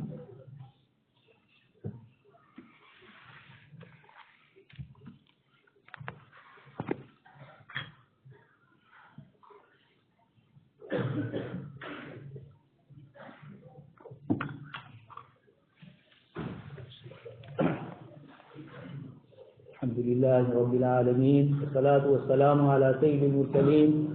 وعلی آلہ واصحابہ اجمعین۔ ربنا آتنا فی الدنیا حسنہ وفی الآخرۃ حسنہ وقنا عذاب النار۔ ربنا اغفر لنا ذنوبنا وإسرافنا في أمرنا وثبت أقدامنا وانصرنا على القوم الكافرين۔ اللهم إنا نسألك التقى والهدى والعفاف والغنى، اللهم إنا نسألك العفو والعافية والمعافاة في الدنيا والآخرة۔ مولا کریم ہم سب کے گناہوں کو معاف فرما۔ رب رحیم، ختم بخاری پر بزرگوں کا تجربہ ہے، دعائیں قبول ہوتی ہیں، اس نسبت سے لوگ جمع ہوتے ہیں۔ مولا کریم ہم گندے ہیں، ہماری زبان بھی غیبت سے، چغلی سے، لوگوں کے متعلق بری باتیں کہنے سے ملوث ہے۔ اے رب کریم آپ کا احسان ہے، آپ نے فرمایا الرحمن علم القرآن، آپ نے ہمیں قرآن سکھلایا، یہ آپ کی شان رحمانیت ہے، ہم تو اس کے لائق نہیں۔ اے رب کریم آقا مدنی صلی اللہ علیہ وسلم کے احادیث مبارکہ جو انتہائی پاکیزہ، انتہائی صاف ستھری زندگی والی، زندگی کے ہر مسئلے کو حل کرنے کے لیے آپ نے اعلان فرمایا لقد کان لکم فی رسول اللہ اسوۃ،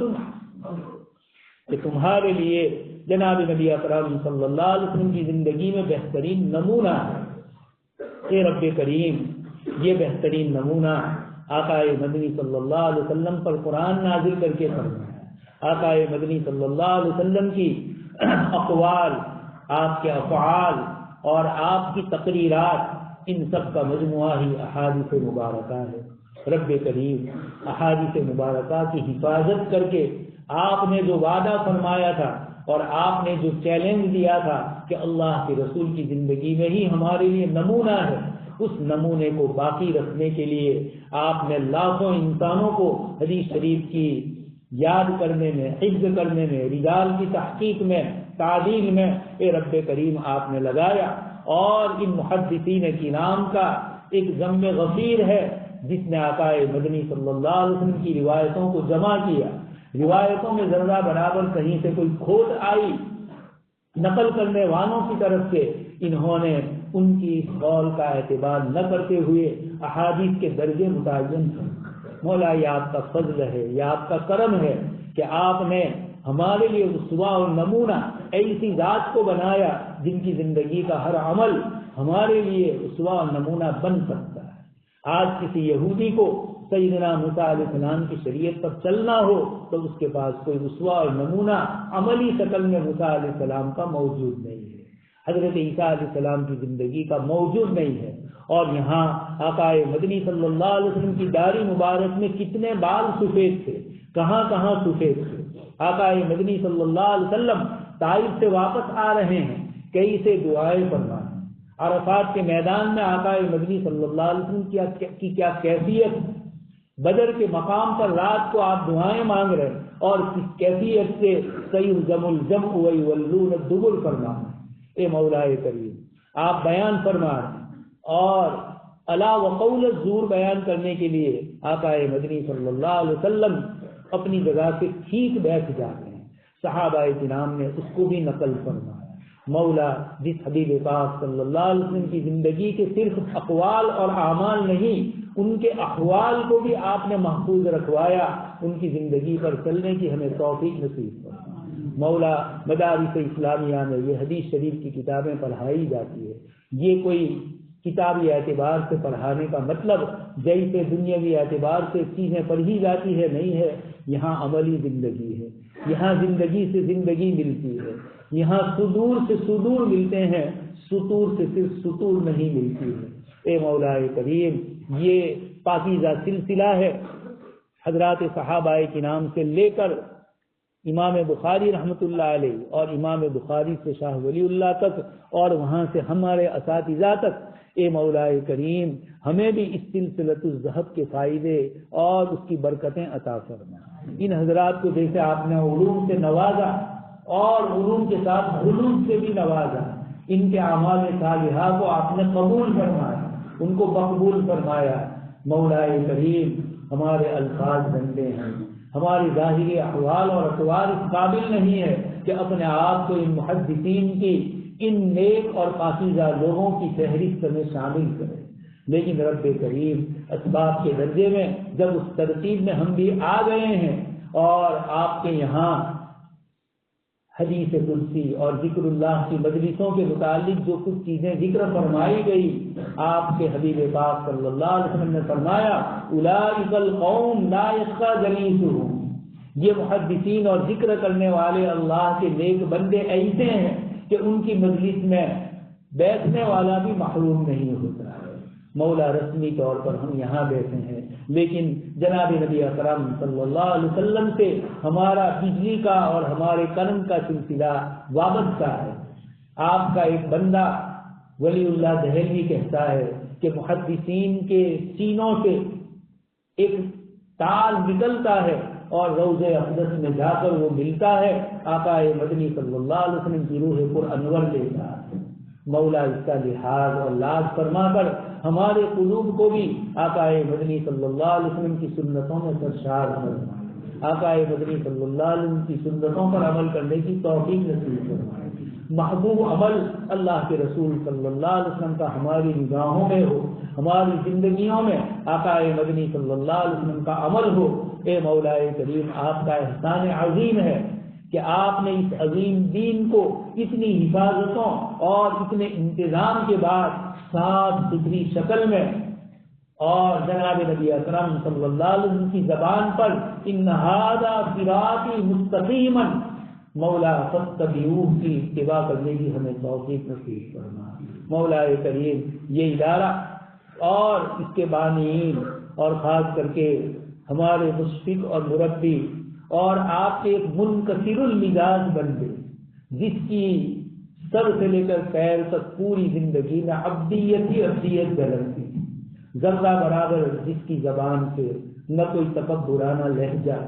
نہ کوئی اپنے آپ کو بڑا بتلانے والا عمل، ہر چیز میں آپ کا وہ بندہ سراپا انکسار۔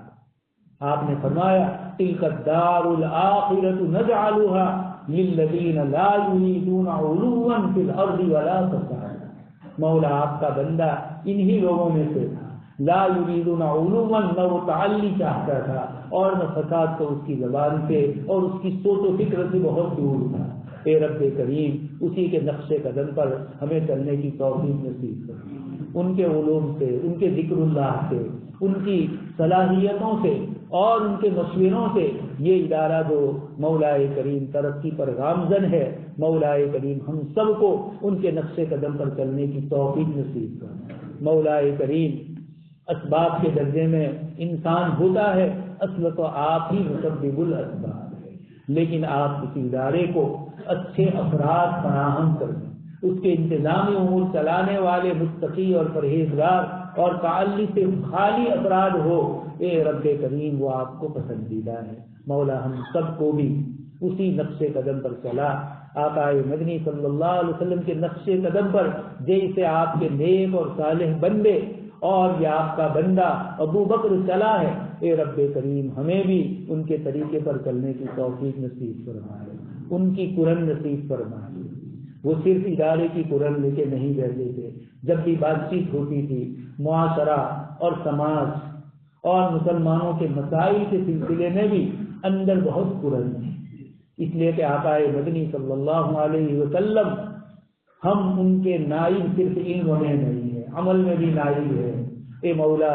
حضور کی قرآن میں بھی ہم حضور کے نائب ہیں، حضور کی بے چینی اور بے قراری اور امت کے غم میں بھی مولا کریم تو ہمیں امام بخاری رحمۃ اللہ علیہ کی طرف شریک کرنا۔ مولا کریم ہم سب کی جائز حاجتوں کو پورا کرنا۔ ہمارے عزیز طلبہ جنہوں نے آج رسمی طور پر حدیث شریف کی کتاب کی آخری حدیث پڑھی،